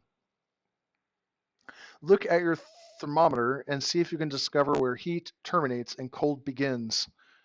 There is no such thing as absolute heat or absolute cold. The two terms heat and cold simply indicate varying degrees of the same thing, and that same thing, which manifests as heat and cold, is merely a form, variety, and rate of vibration. So heat and cold are simply the two poles of which we call heat, and the phenomena attendant thereupon are manifestations of the principle of polarity. The same principle manifests in the case of light and darkness, which are the same thing, the differences consisting of varying degrees between the two poles of the phenomena. Where does darkness leave off and light begin? What is the difference between large and small? Between hard and soft, between black and white, between sharp and dull, between noise and quiet, between high and low, between positive and negative. The principle of polarity explains these paradoxes, and no other principle can supersede it. The same principle operates on the mental plane. Let us take a radical and extreme example, that of love and hate, two mental states apparently totally different, and yet there are degrees of hate and degrees of love, and a middle point in which we use the terms like or dislike, which shade into each other so gradually that sometimes we're at a loss to know whether we like or dislike or neither. And all are simply degrees of the same thing, as you will see if you will but think a moment. And more than this, and considered of more importance by the Hermeticists, I would say, it is possible to change the vibrations of hate to the vibrations of love in one's own mind and in the minds of others. Again, this is a reference to that idea of alchemy and transmutation as a mental process of transforming the lead of everyday experience into the gold of higher consciousness. And, when we combine two things, a third thing emerges, a third thing of a higher nature. And so this process of transmutation, you could say that understanding is the thing that is created when we combine something like love and hate. And then a third thing of a higher nature emerges. And so we have, an example of a mental alchemical process. Many of you who read these lines have had personal experiences of the involuntary rapid transition from love to hate, and the reverse in your own case and that of others. And you will therefore realize the possibility of this being accomplished by the use of the will, by means of the Hermetic formulas. Good and evil are but the poles of the same thing, and the Hermeticist understands the art of transmuting evil into good by means of an application of the principle of polarity. In short, the act of polarization becomes a phase of mental alchemy, known and practiced by the ancient and modern Hermetic masters. An understanding of the principle will enable one to change his own polarity, as well as that of others, if he will devote this time and study necessary to master the art. Um, well, there are 15 of you, so I guess I'll keep going. The principle of rhythm. Everything flows out and in. Everything has its tides. All things rise and fall. The pendulum swing manifests in everything. The measure of the swing to the right is the measure of the swing to the left. Rhythm compensates. The Kybalion.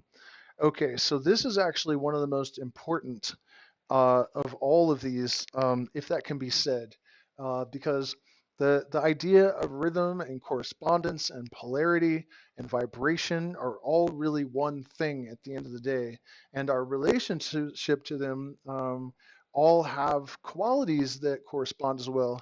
Um, but so, the principle of rhythm, um, the timing of changes, right? That's one way to speak about rhythm, or the timing of certain happenings. So we have seasons, we have days, We have the rhythm of,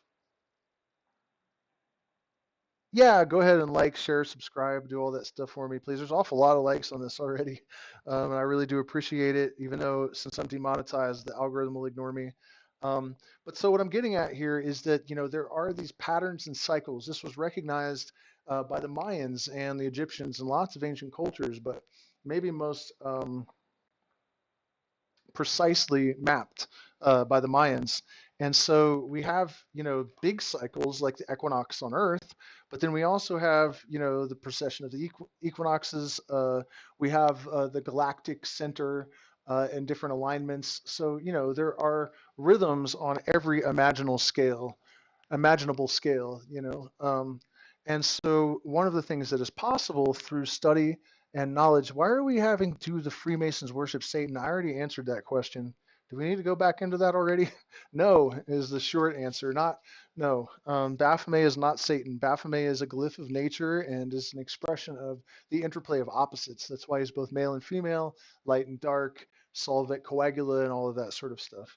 Um, so okay, so rhythm. You will notice patterns in your own life. You will notice that, like for me, every 10 years at the age of 21, 31, 41, there have been very like observable, predictable transitional periods of a very specific type, right? And so one of the ways that this can be used is that you can actually dodge karma. For example, not forever, I don't think, but you'll know when to jump and when to duck if you understand these rhythms. And there are, different elements of um, the Hermetic knowledge that can help to assist you in developing your capacity, for example, to anticipate rhythm. Like if you hit a ball, what is it, racquetball, where you hit the ball and it bounces off the wall and it comes back. How hard did you hit the ball? That's going to determine the speed which it returns to you. So you can kind of gauge, did you hit it lightly? It's going to be a little slower. And then a correlation with this is like if you commit a crime, if you steal some gum, chances are that the corresponding reaction is going to be so minute that nothing happens, right? No one even cares to catch you. But if you go and shoot someone in the head, the chances that the reaction is going to catch up with you are much greater, and it's likely to be much quicker. So just to make an analogy that, and also your corresponding actions, right? If you know you only stole a pack of gum, your efforts at evading the karma are going to be much different if you have just committed a murder. Uh, so, you can see those are kind of extreme and basic examples for the purpose of elucidating this stuff. But this is the kind of contemplation and understanding that we're talking about. But also realizing that these mechanisms are not just in play with really obvious things like criminal cause and effect, right? They're at play in everything, in every aspect of our lives, and every causal thing that happens has to act in accordance with the laws that govern everything. So um, this principle embodies the truth that in everything there is manifested a measured motion to and fro, a flow and an inflow, a swing backward and forward, a pendulum-like movement, a tide-like ebb and flow, a high tide and a low tide, between the two poles which exist in accordance with the principle of polarity described a moment ago. There is always an action and a reaction, an advance and a retreat, a rising and a sinking. This is in the affairs of the universe: suns, worlds, men, animals, mind, energy, and matter. This law is manifest in the creation and destruction of worlds, in the rise and fall of nations, in the life of all things, and finally in the mental states of man. And it is with this latter that the Hermeticist finds the understanding of this principle most important. The Hermeticists have grasped this principle, finding its universal application, and have also discovered certain means to overcome its effects in themselves by the use of the appropriate formulas and methods. They apply the mental law of neutralization. They cannot annul the principle or cause it to cease operation, but they have learned how to escape its effects upon themselves to a certain degree, depending upon the mastery of the principle. They have learned how to use it instead of being used by it. In this and similar methods consists the art of the Hermeticist. The master of Hermetics polarizes himself at the point at which he desires to rest, and then neutralizes the rhythmic swing of the pendulum which would tend to carry him to the other pole. All individuals who have attained any degree of self mastery do this to a certain degree, more or less unconsciously. But the master does this consciously. And another really great, there's no such thing as sin. Um, Mithraism is viewed as a rival of early Christianity because anything that actually had substance was a rival to Christianity. But that's not what I was going to say. I'm just responding to these comments. Um, what was I about to explain?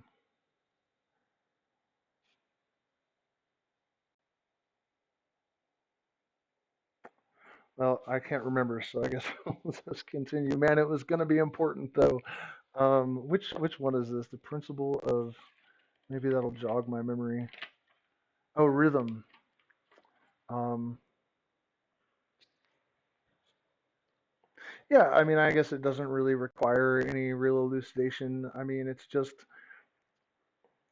what we've said. You know, you need to learn when to jump and when to duck, and there are very subtle ways that you can use this knowledge to do so. Um, Applying the mental law of neutralization. That's one of those ways. They cannot annul the principle or cause it to cease operation, but they have learned how to escape its effects on themselves to a certain degree. Okay. Oh, I remember now. Um, Bob Dylan, right? He, if you watch old footage of him, he is in the same exact state of mind all the time. When he was at his peak writing all this like divine sounding crazy shit that put him in the same stratosphere as Shakespeare. Maynard James Keenan from Tool is like this as well. When you see interviews with him, he is always exactly the same.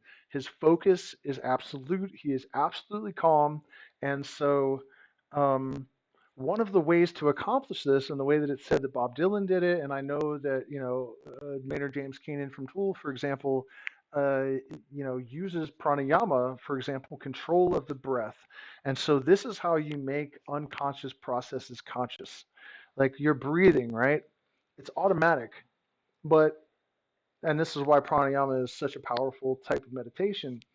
If you are able to identify the conscious mind with these automatic processes, it is a way of sort of entraining the mind and making yourself super conscious, right?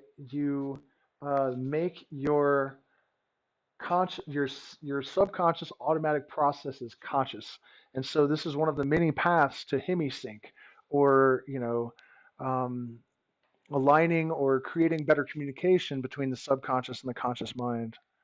Um, so, a little bit of advice as to how to achieve this state of mind.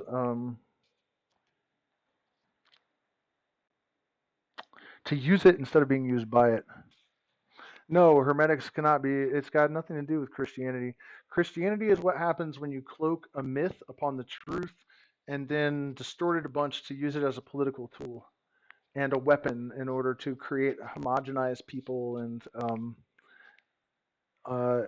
these things underlie all the religions have their bases in this stuff, and that's why people identify them with. As Terence McKenna said, if the truth can be told so as to be understood, it will be believed. So this stuff resonates with people because everyone knows it just under the surface. So if you cloak some fable over it and sort of hide it, people know the truth is in there, they sense it, and that's why people, for example, believe Christianity. Um, Yeah, you mean this Morals and Dogma? I know this book inside and out. I know what I don't know what if you're saying that Lucifer's. Yeah, exactly. I mean that's exactly it. The Promethean archetype is what Lucifer is really understood as, and by most Luciferians. It's not really about drinking blood and whatever else. Okay, so we're talking about making subconscious processes conscious. Uh, And this and other similar methods consist the art of the Hermeticist. The master of Hermetics polarizes himself at the point at which he desires to rest, and then neutralizes the rhythmic swing of the pendulum, which would tend to carry him to the other pole. All individuals who have attained any degree of self mastery do this to a certain degree. I guess I already read this, more or less unconsciously, but the master does this consciously. And there's that reiteration of making these subconscious processes conscious.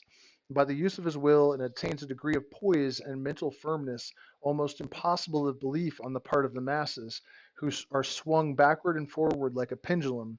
This principle and that of polarity have been closely studied by the Hermeticists, and the method of countering, neutralizing, and using them form an important part of the Hermetic mental alchemy. No, most Luciferians do not actually worship a being called Lucifer. And There's no correlation in the Bible between Lucifer and Satan. And in the original Hebrew, where it says Lucifer, the word has actually been Hillel, I guess. No one really knows how to pronounce ancient Hebrew. Um, but it means to howl as a verb, or it means son of the dawn. It doesn't even mean light bearer or light bringer or any of that stuff. What actually happened is that a political opponent of the guy that wrote Ezekiel was named Saint Lucifer, and so he demonized him. It was kind of a political joke. It's not real. It's not. There was never any being that called Lucifer in the annals of the ancient uh, tribe of Judea, or anyone else for that matter. So no, generally what Luciferians are about is like individual sovereignty, meaning that the will is sovereign, and rebellion against Christianity. And uh, I actually found some Luciferian writing on a description of it. It was remarkably just so matter of fact and reasonable. It's about illumination. It's correlated with the Promethean urge to bring divine knowledge um, um, to mankind. And I don't want to get too much into this because I just talked about this in a live stream recently, and so I know a lot of the people that are watching this one also saw that one. But really, what Lucifer is a demonization. The demonization of Lucifer is an attempt to demonize consciousness itself. If you pay attention, the serpent in the Garden of Eden told the truth. It was Jehovah that lied. And this is what the early Gnostics noticed that got them burned alive. Um, and if you actually look at Satan in the Bible, he actually does whatever God tells him to. He was, total servant. He goes and tortures Job, for example, because he was told to. So, but anyways, I've already talked a lot about that. And I don't want to get too off into that subject here. I have several videos about it on my channel. You can watch one of those, and I go into a lot of depth about what it really means. In fact, one of my recent live streams was called "The Light of Lucifer: The Mystical Secrets of the Lucifer Myth" or something. So check that one out if you want to know what I think about all that. The principle of cause and effect. Um, every cause has its effect, and every effect has its cause. Everything happens according to law. Chance is but a name for law not recognized. There are many planes of causation, but nothing escapes the law. This principle embodies the fact that there is a cause for every effect, an effect for every cause. It explains that everything happens according to law, that nothing ever merely happens, that there is no such thing as chance. There's not a grain of sand out of place in the entire universe, is another way that this is often said. Um, that while there are various planes of cause and effect, the higher dominating the lower planes, still nothing ever entirely escapes the law. The Hermeticists understand the art and methods of rising above the ordinary plane of cause and effect to a certain degree. By mentally rising to a higher plane, they become causers instead of effects. The masses of people are carried along, obedient to environment, subject to the wills of higher beings and desires of others stronger than themselves, heredity, suggestion, other outward causes moving them about like pawns on the chessboard of life. But the masters, rising to the plane above, dominate their moods, characters, qualities, and powers, as well as the environment surrounding them, and become movers instead of pawns. They play the game of life instead of being played and moved about by other wills and environment. They use the principle instead of being its tools. The masters obey the causation of the higher planes, but they help to rule on their own plane. It is a statement that is condensed a wealth of hermetic knowledge. Let him read who can. Uh, and so, you know, this this we can tie into as above, so below, and it's pretty self-explanatory. But I do want to add something about the nature of synchronicity, and how when we experience synchronicity, it is symmetry that gives us order, and the internal and the external are one thing.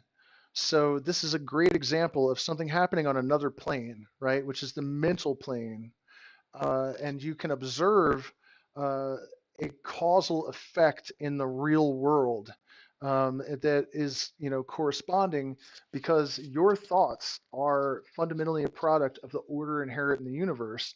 And so when there is internal causality, there is a change externally. Um, but aside from that, I have nothing to add to the cause and effect. It's pretty simple. The principle of gender.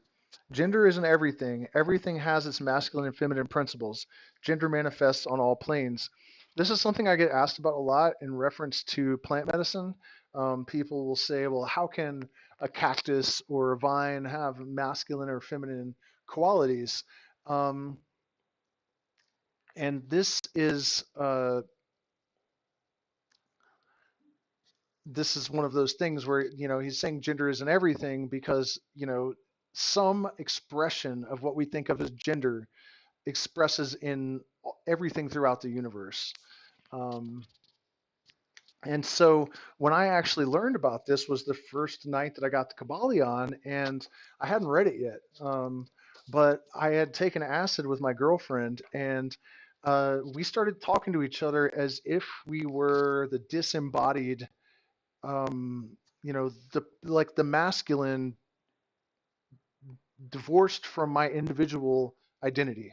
And so did she. And I didn't even realize it at first. But she was speaking as the general mystery. And I was speaking as that force that's like probing it and trying to figure it out. And so, eventually it hit me. And I remember this one line where she said, you'll never understand me. And I was thinking about the eternal process of the masculine trying to decode the mystery and make rational sense of it. And I was like, that's the fucking point. You know what I mean? And so that's the essence of this. And so to bring it back to plant medicine, we have San Pedro, which is phallic. It's a cactus. It looks like a big green dildo, right? And it's taken during the day, and its nature is information, information, information, information. It's very cerebral. And ayahuasca deals with the mystery. It's taken at night. It has to do usually with trauma and emotional healing and all of these things that we associate with the feminine. Um,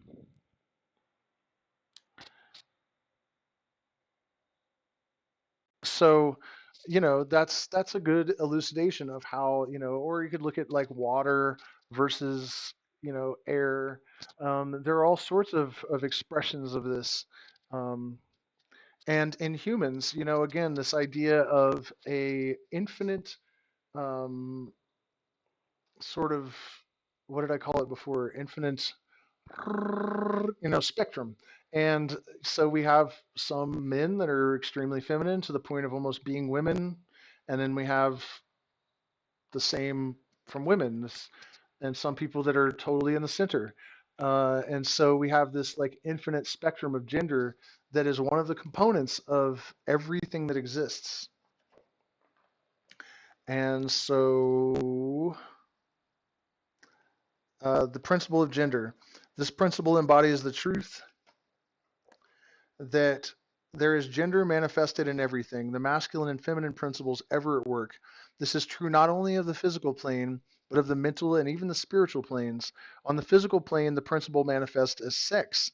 On the higher planes, it takes higher forms, but the principle is ever the same. No creation, physical, mental, or spiritual, is possible without this principle. An understanding of its laws will throw light on many a subject that has perplexed the minds of men. The principle of gender works ever in the direction of generation, regeneration, and creation. Everything and every person contains the two elements or principles, or this great principle within it, him or her. Every male thing has the female element also. Every female contains also the male principle. If you would understand the philosophy of mental and spiritual creation, generation, and regeneration, you must understand and study this Hermetic principle. It contains the solution of many mysteries of life. We caution you that this principle has no reference to the many base, pernicious, and degrading lustful behaviors, theories, teachings, and practices which are taught under fanciful titles and which are a prostitution of the great natural principle of gender. Such base revivals of the ancient infamous forms of phallicism, for example, tend to ruin mind, body, and soul, and the Hermetic philosophy has ever sounded the warning note against those degraded teachings which tend toward lust, licentiousness, and perversion of nature's principles. If you seek such teachings, you must go elsewhere for them. Hermeticism contains nothing for you along these lines. To the pure, all things are pure, and to the base, all things are base. So that is a good place to stop for sure. I've been talking for almost 3 hours now, I think. So if you guys have any questions, do we think we're going into a 5D existence? I mean, I think that these things are to be understood sort of almost allegorically, I guess, metaphorically. Um, I think that this idea that people like Dennis McKenna have put forth, that we have a reducing valve. Actually, it was Aldous Huxley that originally said this. There's a reducing valve in our consciousness, and things like meditation, but particularly psychedelics, turn that valve down or off. And so there is this massive, imperceptible, um, 99.9 or something percent of the full spectrums of light that are available to us to perceive, we don't perceive, right? So uh, I think that we developed the ability to filter all of that sensory overload out as an evolutionary necessity. But as we gain knowledge, hopefully, and we gain power and wisdom and maturity, and also just as a course of evolution and as our consciousness becomes more sophisticated, in the same way that as computer technology advances, it can handle more data, it can create more complex graphics, and it needs access to more information in order to do that, right?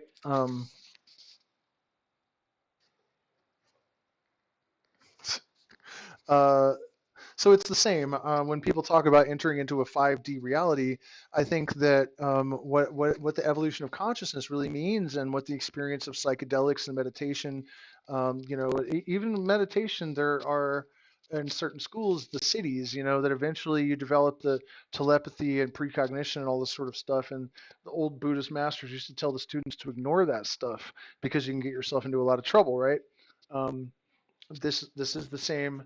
And so I think that we're moving into a phase of human evolution where it is an evolutionary necessity that these other layers of consciousness, these capacities of consciousness and their content, or what they reveal to us, the parameters of what's available to our perception are expanding, as an adjunct to the course of evolution. No, I mean all of these names for God are just silly. There is no name of God.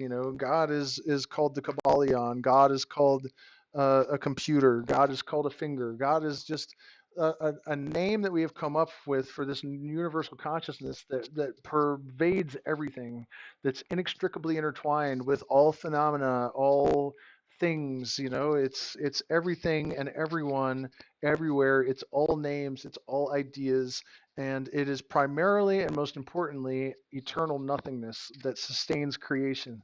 Um, so you say there's only one God, but according to the book of Genesis, Jehovah becomes very angry when people worship other gods, very jealous, right? So who are these other gods if there's only one God? If you're drawing this from the Judeo-Christian theological disposition, that's not even what the book says. And then if you were able to read the Bible in the original Hebrew, you would know that Elohim, for example, is not an individual, it's plural. And when Jehovah shows up walking around in the Garden of Eden, it's Elohim. It's not even an individual. It's a group of men and women. That's what's implied by Elohim. So really, not even Christianity is truly monotheism. There is a journalist or comedian. I don't know where he came from. I can't remember his name even, but he made a documentary called Religiosity. Bill Mayer, maybe? I don't remember, but he goes to the Vatican and he's talking to a Vatican priest at the Vatican. And he's like, isn't Christianity not really, isn't it polytheism? And this priest, who is like pure evil, his voice is like, and he's just, I mean, it's crazy how just ghoulish this Vatican priest is. But when Bill Mayer asks him this, he says, yeah, of course, obviously, we polled Catholics to see who they prayed to, and Jesus was number 8 on the list. And so, what the hell is that?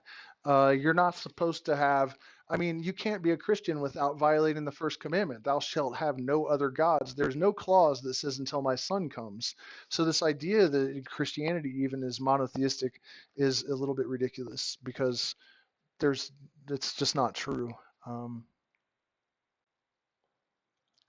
Oh, that's absolutely not true that none of this merges with Central American. Oh, that's a question. Or South American traditions. It absolutely does. In fact, the idea that consciousness comes to us on the rays of the light, that it's somehow generated by light, is what sun worship is really fundamentally all about. We know that we are, no matter what anyone thinks, we all have this inherent narcissism that's built into us as a survival mechanism. And so worship of the sun is worship of the secret self. It is on the rays of the sun that we receive our being, our intellect, our creative impulse, our life. And so recognizing that, there's the solar worship, which is also what Christianity really is. And in the mysteries, there was the sun disk. So again, it's all pervasive. Also, there are even weirder elements um, of shamanism that are present in the Hermetic mysteries in different forms. It was really remarkable for me to listen to this, and hopefully I can do it justice. But in the Masonic tradition, which stems from these mystery teachings, there are the middle pillar concept. So we have a pillar of white and a pillar of black. They're this guy, right? So we have this pillar and this pillar. This is the solar, and then we have the other one, and Jachin and Boaz. Um, like I just pulled the veil off and revealed the devil behind me, but it's Baphomet. It's not the devil. It's not Satan, and it's not an evil image. I don't know why it looks so crooked. Maybe my camera's crooked. Um, but those two, man, won't stick to the wall either. Those two pillars of dark and light, and then the magician stands in the middle as Baphomet is in this poster, right? So what is explained is that you have the pillar of dark and the pillar of light are negative and positive, and it doesn't mean negative in any kind of bad sense, but you could also divide it as feminine and masculine, right? And then we exist, and by we I mean our individual selves, but also the universe and the world of matter and causality that we live in, right? We're harmonizing the influence of these antinomies, right? And so um, that's the way that this middle pillar is explained. It's us. And the shaman took out these 3 coca leaves and explained the entire thing exactly the same way, but he had coca leaves representing the 2 pillars and then a third coca leaf in the center. So it's exactly the same model, but instead of pillars and a person, it was 3 coca leaves. Also, there are correspondences in this stuff all throughout. For example, Joseph Campbell, the great Harvard mythologist, Am I going to have to do another one of these? Because now there's 16 people again. Maybe we're just going to keep going until my battery dies. But Joseph Campbell, the great Harvard mythologist, he said that he noticed that in the Western mysteries, we say that a self-serving evil magician or sorcerer is turning to the left or left-hand path, and then the ones that work for the good of all are the right-hand path or the white magicians, right? And in the jungles of Borneo, an evil sorcerer is turning to the left, and one that is good is turning to the right. So we have these incredible correspondences between magical systems all over the planet. I mean, another one is the acknowledgement of the four directions. Whether you're talking about Native Americans in North America, indigenous people in South America, or Western occult, or Druids, or the Norse, or whatever, this idea of having some kind of gates to seal or blessings to incur or even to plead for. Um, these concepts are pervasive. There are other pervasive elements of different tribal customs that have actually been squashed by Christianity. In fact, in most of the ancient religions, it is frowned upon to grovel. You don't prostrate yourself on the ground. Here the indigenous Shuar and stuff, they say sit up when you pray, have respect for yourself, have dignity, don't grovel before the Creator. One time on San Pedro, I felt that the Great Spirit had suddenly appeared, and it was insane. The air went cold, the cows all scrambled suddenly, falling over themselves to get away. It really seemed like there was something there all of a sudden. And I started to kind of plead, and I got scared, and this voice was like, in my head, but still, it was like, don't grovel. You know what I mean? And I understood instantly that the reason is that this universal mind is a reflection of the microcosm. So all it can really do is reflect back at you. And that's why in the mysteries and in these tribal teachings, you know that in real magic, that if you're even dealing with the higher universal mind, you don't want to have fear, because that's what it's going to give back to you. Um, because this consciousness that we think of as God or the Creator does not have the attributes that we have been conditioned to believe that it does. Um,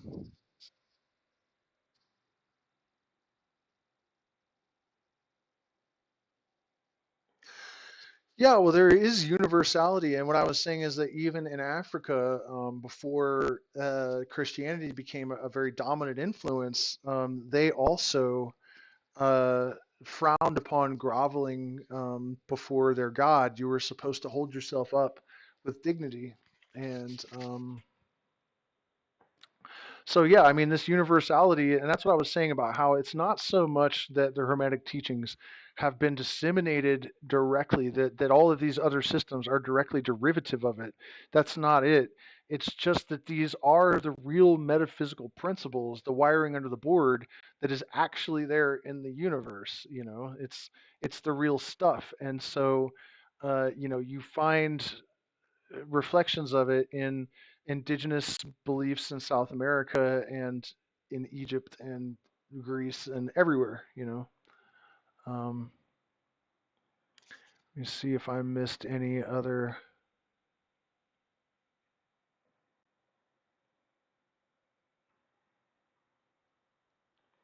The page of which quote? I mean, I'm not going to know the page right off. Let's see if I can just open the book right to the page. If not, you're out of luck. Let's see, what do we have here? Oh wow, that is crazy actually. Okay, so I just opened the Masonic, formerly Secret Masonic book written by 33rd degree Freemason Albert Pike. Um, Man, that is trippy. It's right on subject. It's about 1,000 pages, so the chances of doing this is pretty. Um,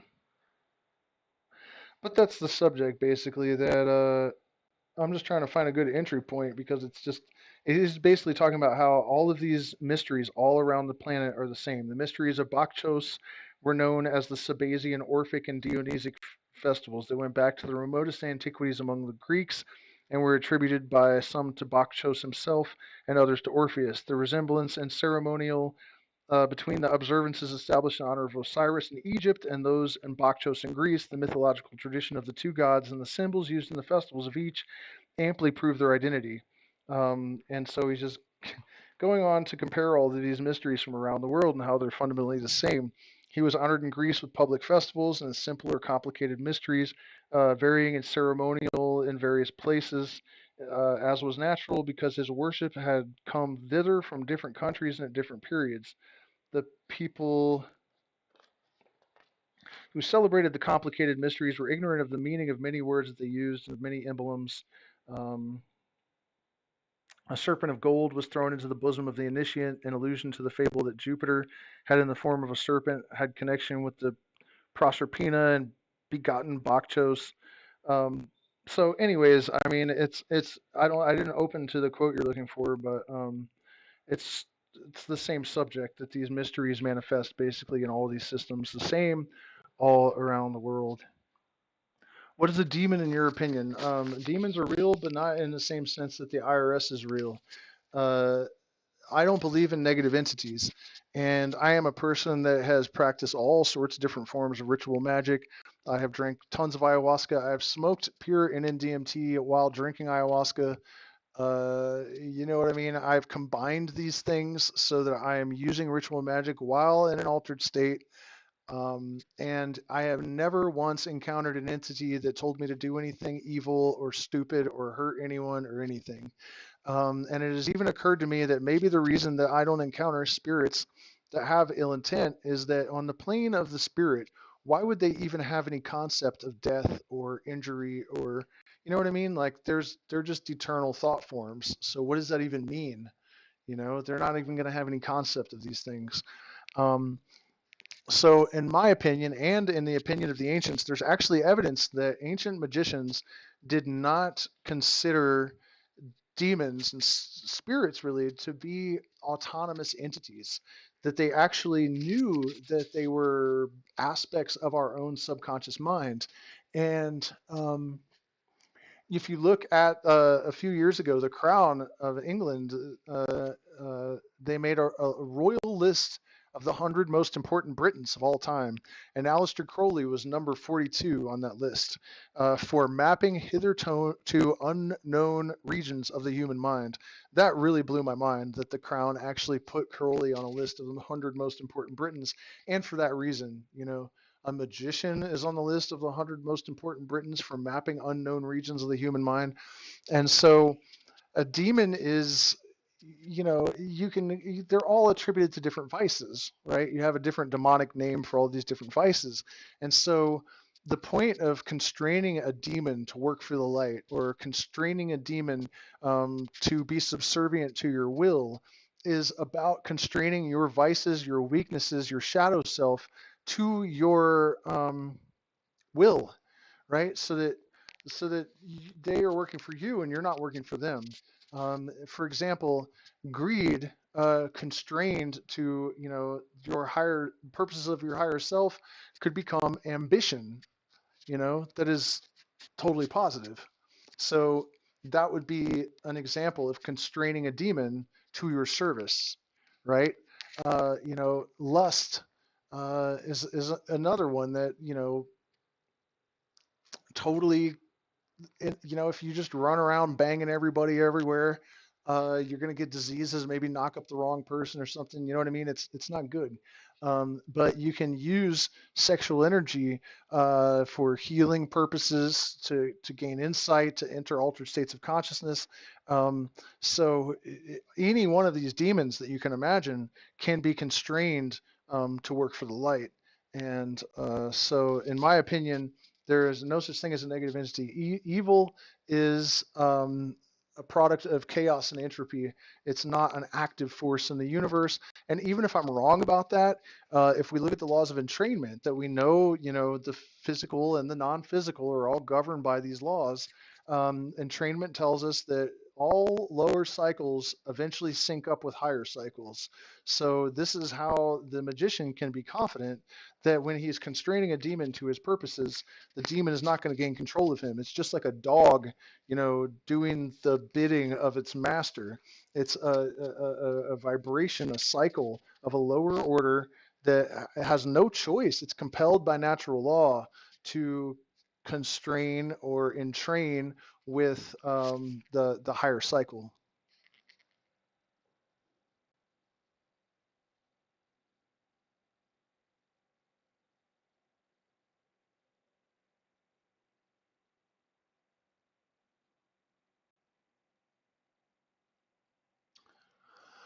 I'm not sure what you mean. I didn't mean an MND. No, in fact, the word demon actually comes from the word daemon, which is just Greek for spirit. It originally did not have a negative connotation, and the negative connotations from these things grew out of the Judeo-Christian, and I'm including Islam in that. These religions were developed for political purposes. We've uncovered proof of that in 2013. There is not one single record of a historical Jesus of Nazareth. The Romans kept very, very, very anal records of everything that happened. It was just like the United States right now, where your phone's recording you everywhere. There's cameras all over the place. There's, the Patriot Act, they hired one out of every 15 citizens to spy on their neighbors. Rome was very much like that. And there is nothing anywhere that talks about a Jesus of Nazareth preaching, getting arrested, the trial. None of it exists. What does exist are papers where they talk about how the Palestinians are expecting a warrior Messiah, and they need to replace it with a pacifist Messiah in order to try to create an easier to govern people. And then they, overlapped all of the pagan holidays with Christian ones, and you know,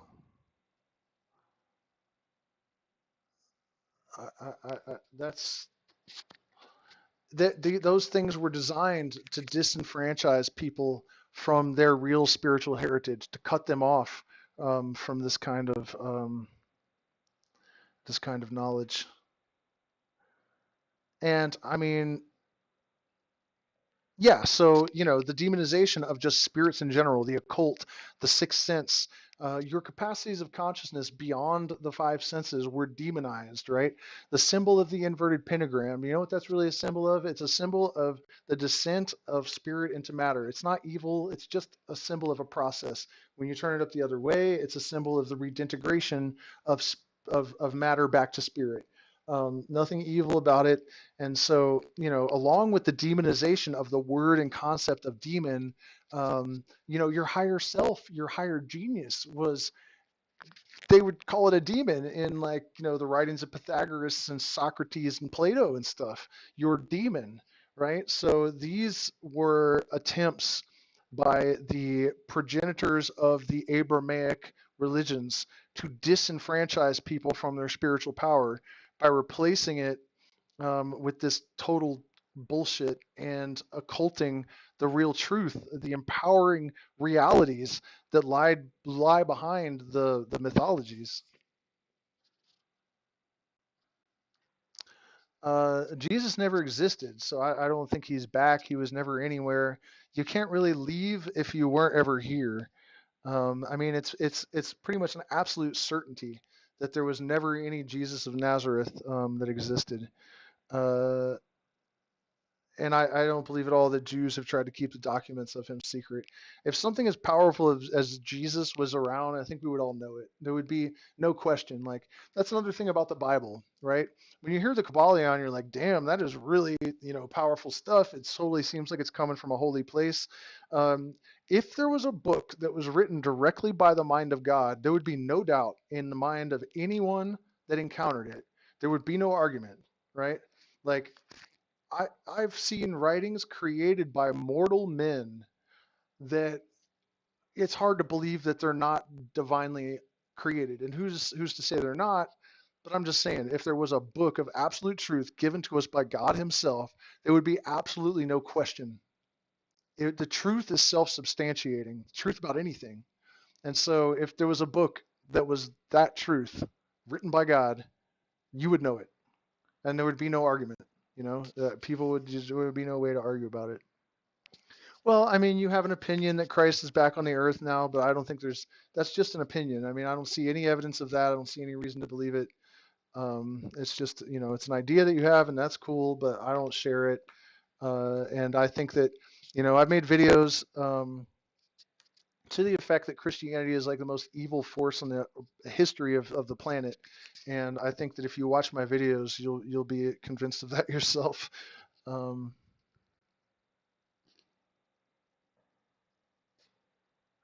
I just saw that somebody wrote in my comments, "Do you think Rogan is telling the truth about this thing that got me in trouble?" What do you mean? Is he alive? Here's the thing, you guys. I don't want to say any of the names of this, okay? But if what Rogan was saying wasn't true, people would have died, and it would be all over the mainstream media. Why have we heard nothing about if it's dangerous misinformation, where are the dead people? And you know with absolute certainty that they would jump all over it. Where are they? Where are they? If something is dangerous, doesn't there have to be harm that was done to someone? And if you look in the comments of all the people that have responded to those videos, everyone that's tried it seems to, I mean, I don't want to talk about it because they're threatening to delete my channel for mentioning it. So I can't go into it. But I just saw that comment. It's like, yeah, I do actually think he's telling the truth. Why would he lie? Um, there's no such thing as Satan. I can see that we have a Christian in our midst. Um, I talk about this all the time. I don't really want to go too much into it, but if you actually spoke Hebrew, as I do, to an extent, ancient Hebrew, I've studied it extensively. I can read most of the Bible in Hebrew. Um, I don't want to see your email about Satan because Satan is not even supposed to be a person or an angel in Hebrew. It's a title. King David was actually called Hasatan like 6 times in the Bible. There is no Satan. Satan is just a title. That's what I'm saying. Like your understanding of this religion is a total fairy tale that's based on misinterpretations and misunderstanding. Like there's no reality to it at all, and there's no chance that there's any reality to it. Satan was never, ever, ever even meant to be a real creature in the original Bible. It's a title. It means adversary or stumbling block. There's a third term, but it was used to describe a whole bunch of actual human beings, and it's not even always defamatory, right? Defamatory. Um, so it's just there's no Satan, there's no Jesus, there's no none of that. Just stop it with that shit. Um, I mean, you think you're going to show me an email that's going to make the existence of Satan a fact? That's completely insane. I'm sorry. I mean, do me a favor too, you guys. Hit the like button, share, subscribe. If you like this content, 3.5 hours running my mouth here.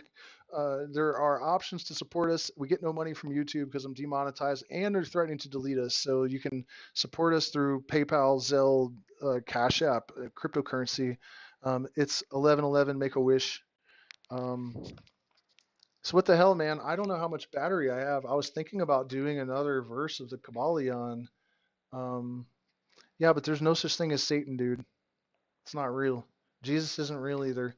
You've just been conditioned. It's brainwashing, and it's not good for you. If you get over it, don't worry. There's help. Um, there's no Jesus is not back. There's no such thing as Jesus. It's not real. It's just not real. And hopefully one day you'll grow out of it. um, Oh no, you guys. I don't even remember where we stopped. Was it after the principle of gender, I think? Man, 11 o'clock. Do you guys realize I started this at like 8 o'clock?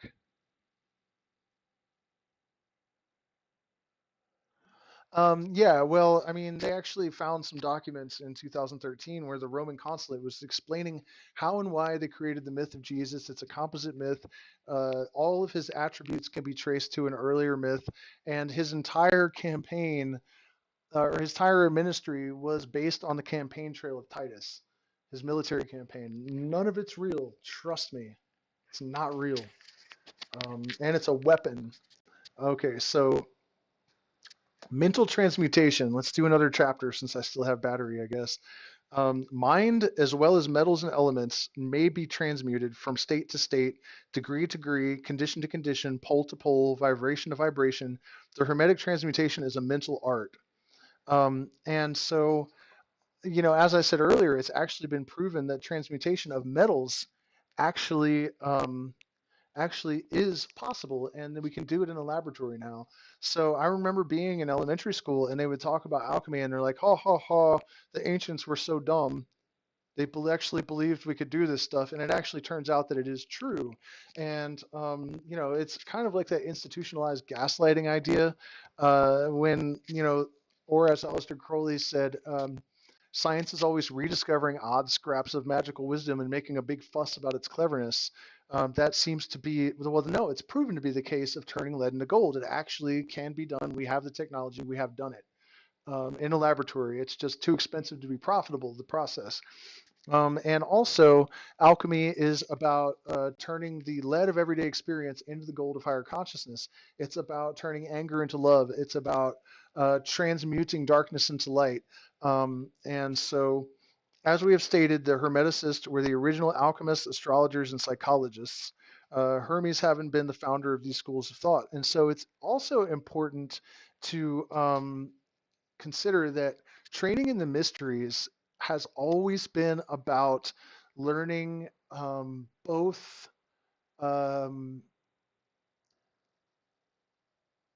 science and psychology and all of these different, you know, to learn that science and spirituality dovetail. They're not mutually exclusive, which is what we have been very erroneously taught to believe. Um, I just realized though that maybe I don't want to start talking about this stuff again. Um, if I'm going to do another part, it might be better with all these rants, and then to jump back into the book. We may have lost people that want to hear the whole book later. Um, and it's true what he says in the book that astrology has grown from modern astronomy, alchemy has grown from modern chemistry, or has grown into modern chemistry, excuse me. From the mystic psychology has grown the modern psychology, but it must not be supposed that ancients were ignorant of that which the modern schools supposed to be their exclusive and special property. The records engraved on the stones of ancient Egypt show conclusively that the ancients had a full comprehensive knowledge of astronomy. The very buildings of the pyramids show the connection between their design and the study of astronomical science. Nor were they ignorant of chemistry, for the fragments of the ancient writings show that they were acquainted with the chemical properties of things. In fact, the ancient theories regarding physics are being slowly verified by the latest discoveries of modern science, notably those relating to the constitution of matter. He's actually referencing a adept of the mystery schools there, Plato, and his knowledge somehow 2,500 years ago that, yes, Jesus is sun worship. Uh, the whole idea of dying and resurrection, I mean, it's almost too basic to even really warrant elaboration. Um,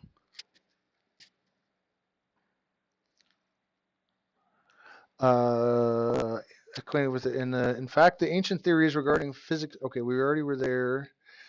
Um, So they knew about psychology, especially skilled in science of psychology, particularly in the branches that the modern schools ignore, but which nevertheless are being uncovered under the name of psychic science or parapsychology, I think, which is perplexing the psychologists of today and making them reluctantly admit that there may be something in it after all.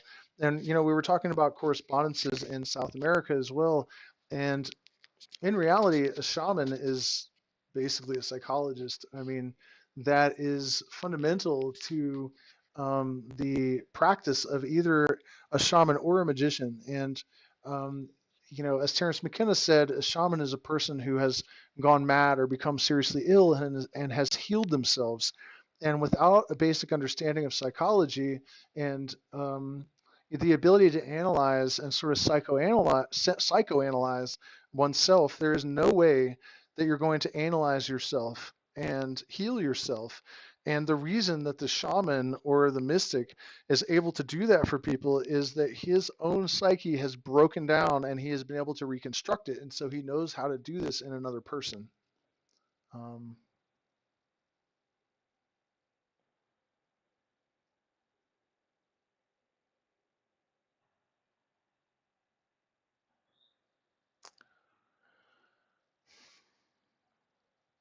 yeah, okay. So finally, that's actually it.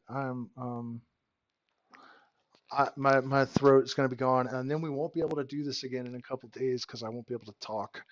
And I'm getting so tired that I don't want to waste your time because my train of thought is going to go down the, you know what I mean? I can't focus anymore. Um, but yeah, that's that's the first like 10 pages of the Kybalion or whatever. We didn't get very far because there's a lot to unpack with all of that stuff. I hope this has been useful to everyone. I hope that you all remember to hit the like button, share, subscribe, support us on Patreon or Zelle, PayPal, whatever cryptocurrency. Help us survive this attempt to destroy my channel by Google. Um, Not cool. Uh, I'm even almost afraid to argue with the person that wrote, "Oh my God, you believe Joe Rogan, you moron," in the comments. Um, I'm not really sure. It's unlisted, but I do say things to the patrons that I wouldn't say on YouTube, but I think the algorithm would still know. Um, I actually do know, I think, what happens to people who commit suicide. And it's not, you shouldn't commit suicide. And the reason is not that you'll be punished by an angry God that is going to, well, I mean, some of you guys have been here since the beginning. Yes, a lot of endurance on your part as well. But here's the thing. Um, the reason that you don't commit suicide is that your energy, your energetic state stays the same. And it's even more difficult to pull yourself together when, you could kind of think like on the energetic plane, once you're totally free from your body, something akin to wind is whipping shit around, there's all this chaos. Um, and so my mother committed suicide. Um, and so about a year after she committed suicide, I went to go drink, no, not a year, a couple of months, I guess. Went to go drink ayahuasca for the first time since her suicide. And, I was thinking I'm clearly going to have to deal with some crazy shit because, we got in a really bad argument the last time I saw her live. And so, I knew I was carrying around some stuff. And the first night was really easy. Nothing happened. And so the second night I was like, wow, I'm off the hook, I guess, with processing this trauma. And so I'm laying on the deck, and suddenly I'm surrounded by 12 spirit beings, and they're in a circle, and I can see them more clearly than I've ever been able to see them before, like crystal clear. And they're dancing their weird dance they're always doing with these DMT realm entities have very specific aesthetic and very like their movements are always the same. It's a strange thing. But they're doing their thing, and at first, they're really being encouraging and positive, and then suddenly my mom like shoots down from the sky, and she's got like blue flames coming out of her eyes, and she's obviously very unhappy, and she's part skeletal and stuff, even though they burned her. It's crazy in Ecuador too because what they do is they'll have the funeral, and then the casket is just sitting on this thing, and then once you're done, saying your goodbyes, they just open the floor, and you can see the flames coming up, and then the person is lowered down into the flames. It was a crazy thing to watch. And so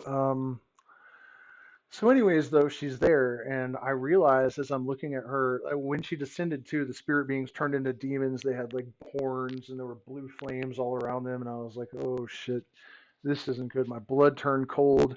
My partner experienced it as well, which was crazy. But I realized right away what it was telling me, that, since she committed suicide, it's not like she was at rest somewhere. She was still stuck in the state where she killed herself. Um, And so I understood, but that wasn't a lot of fun to realize, my mom's not at peace. She's still stuck in this crazy state. But then, the silver lining is it, or the, hard, it was weird to hear this, but she said, ayahuasca told me later, I have something to tell you. And I said, what? And she said, your mother didn't fly into the stars. She went into Enrica's womb, my partner. We found out 10 days later she was pregnant.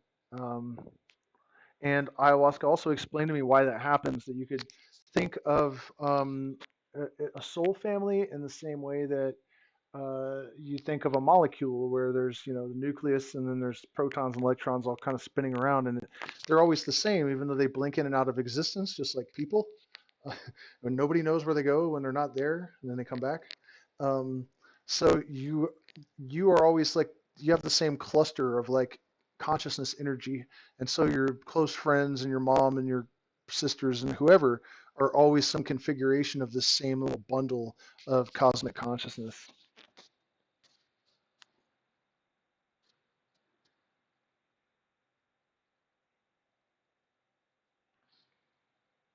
No, they're not black silhouettes with no faces. Well, like I said, it's not really karmic consequences. It's just that your state is exactly the same as it was when you killed yourself, which is probably not going to be good. It's not like punishment. It's just that you're still in that same state. It doesn't do anything to resolve the trauma to just die. Um, you know. Well, again, I don't think it's necessarily karmic punishment, but a person that commits suicide because they're sick or have been sick for a long time physically, that's kind of a different thing. They're not driven to it because they're just anguished. Their energetic state isn't necessarily this chaos. They're just suffering physically, and so it might just be this big relief. They might be happy. It's not a matter of unresolved psychological and emotional trauma in that case, although some would argue and say that all illness has a physical basis and blah blah blah. But I think that it's kind of a different thing when you're driven to it. I mean, I've been sick for years, and I certainly have considered. There's a roller coaster that is a one-trip roller coaster, and it was designed for people that have been that are terminally ill, and it drops from so high up, and the loops are so big that all of the blood rushes out of your brain and is trapped in the lower half of your body, and so it's a really fun and exciting way to die that's painless. You just lose consciousness and never wake up. Um, and I get tired of just being perpetually ill for decades. And, I consider taking a trip on that roller coaster, but I'm not really sad or anything. I'm just sick and tired of not being able to really live life. And, sometimes I feel like by existing, I'm sort of in the way of like my partner. But it's not exactly depression. It's just a recognition that like, damn, this is just dragging on for years and years and years. I just need to reset. And I think it's different also for people that, believe they're eternal or you're an infinite consciousness. It's not really death. It's just like, oh, this meat suit isn't suiting me anymore. So I need to get another one. I kind of think about it a little bit differently.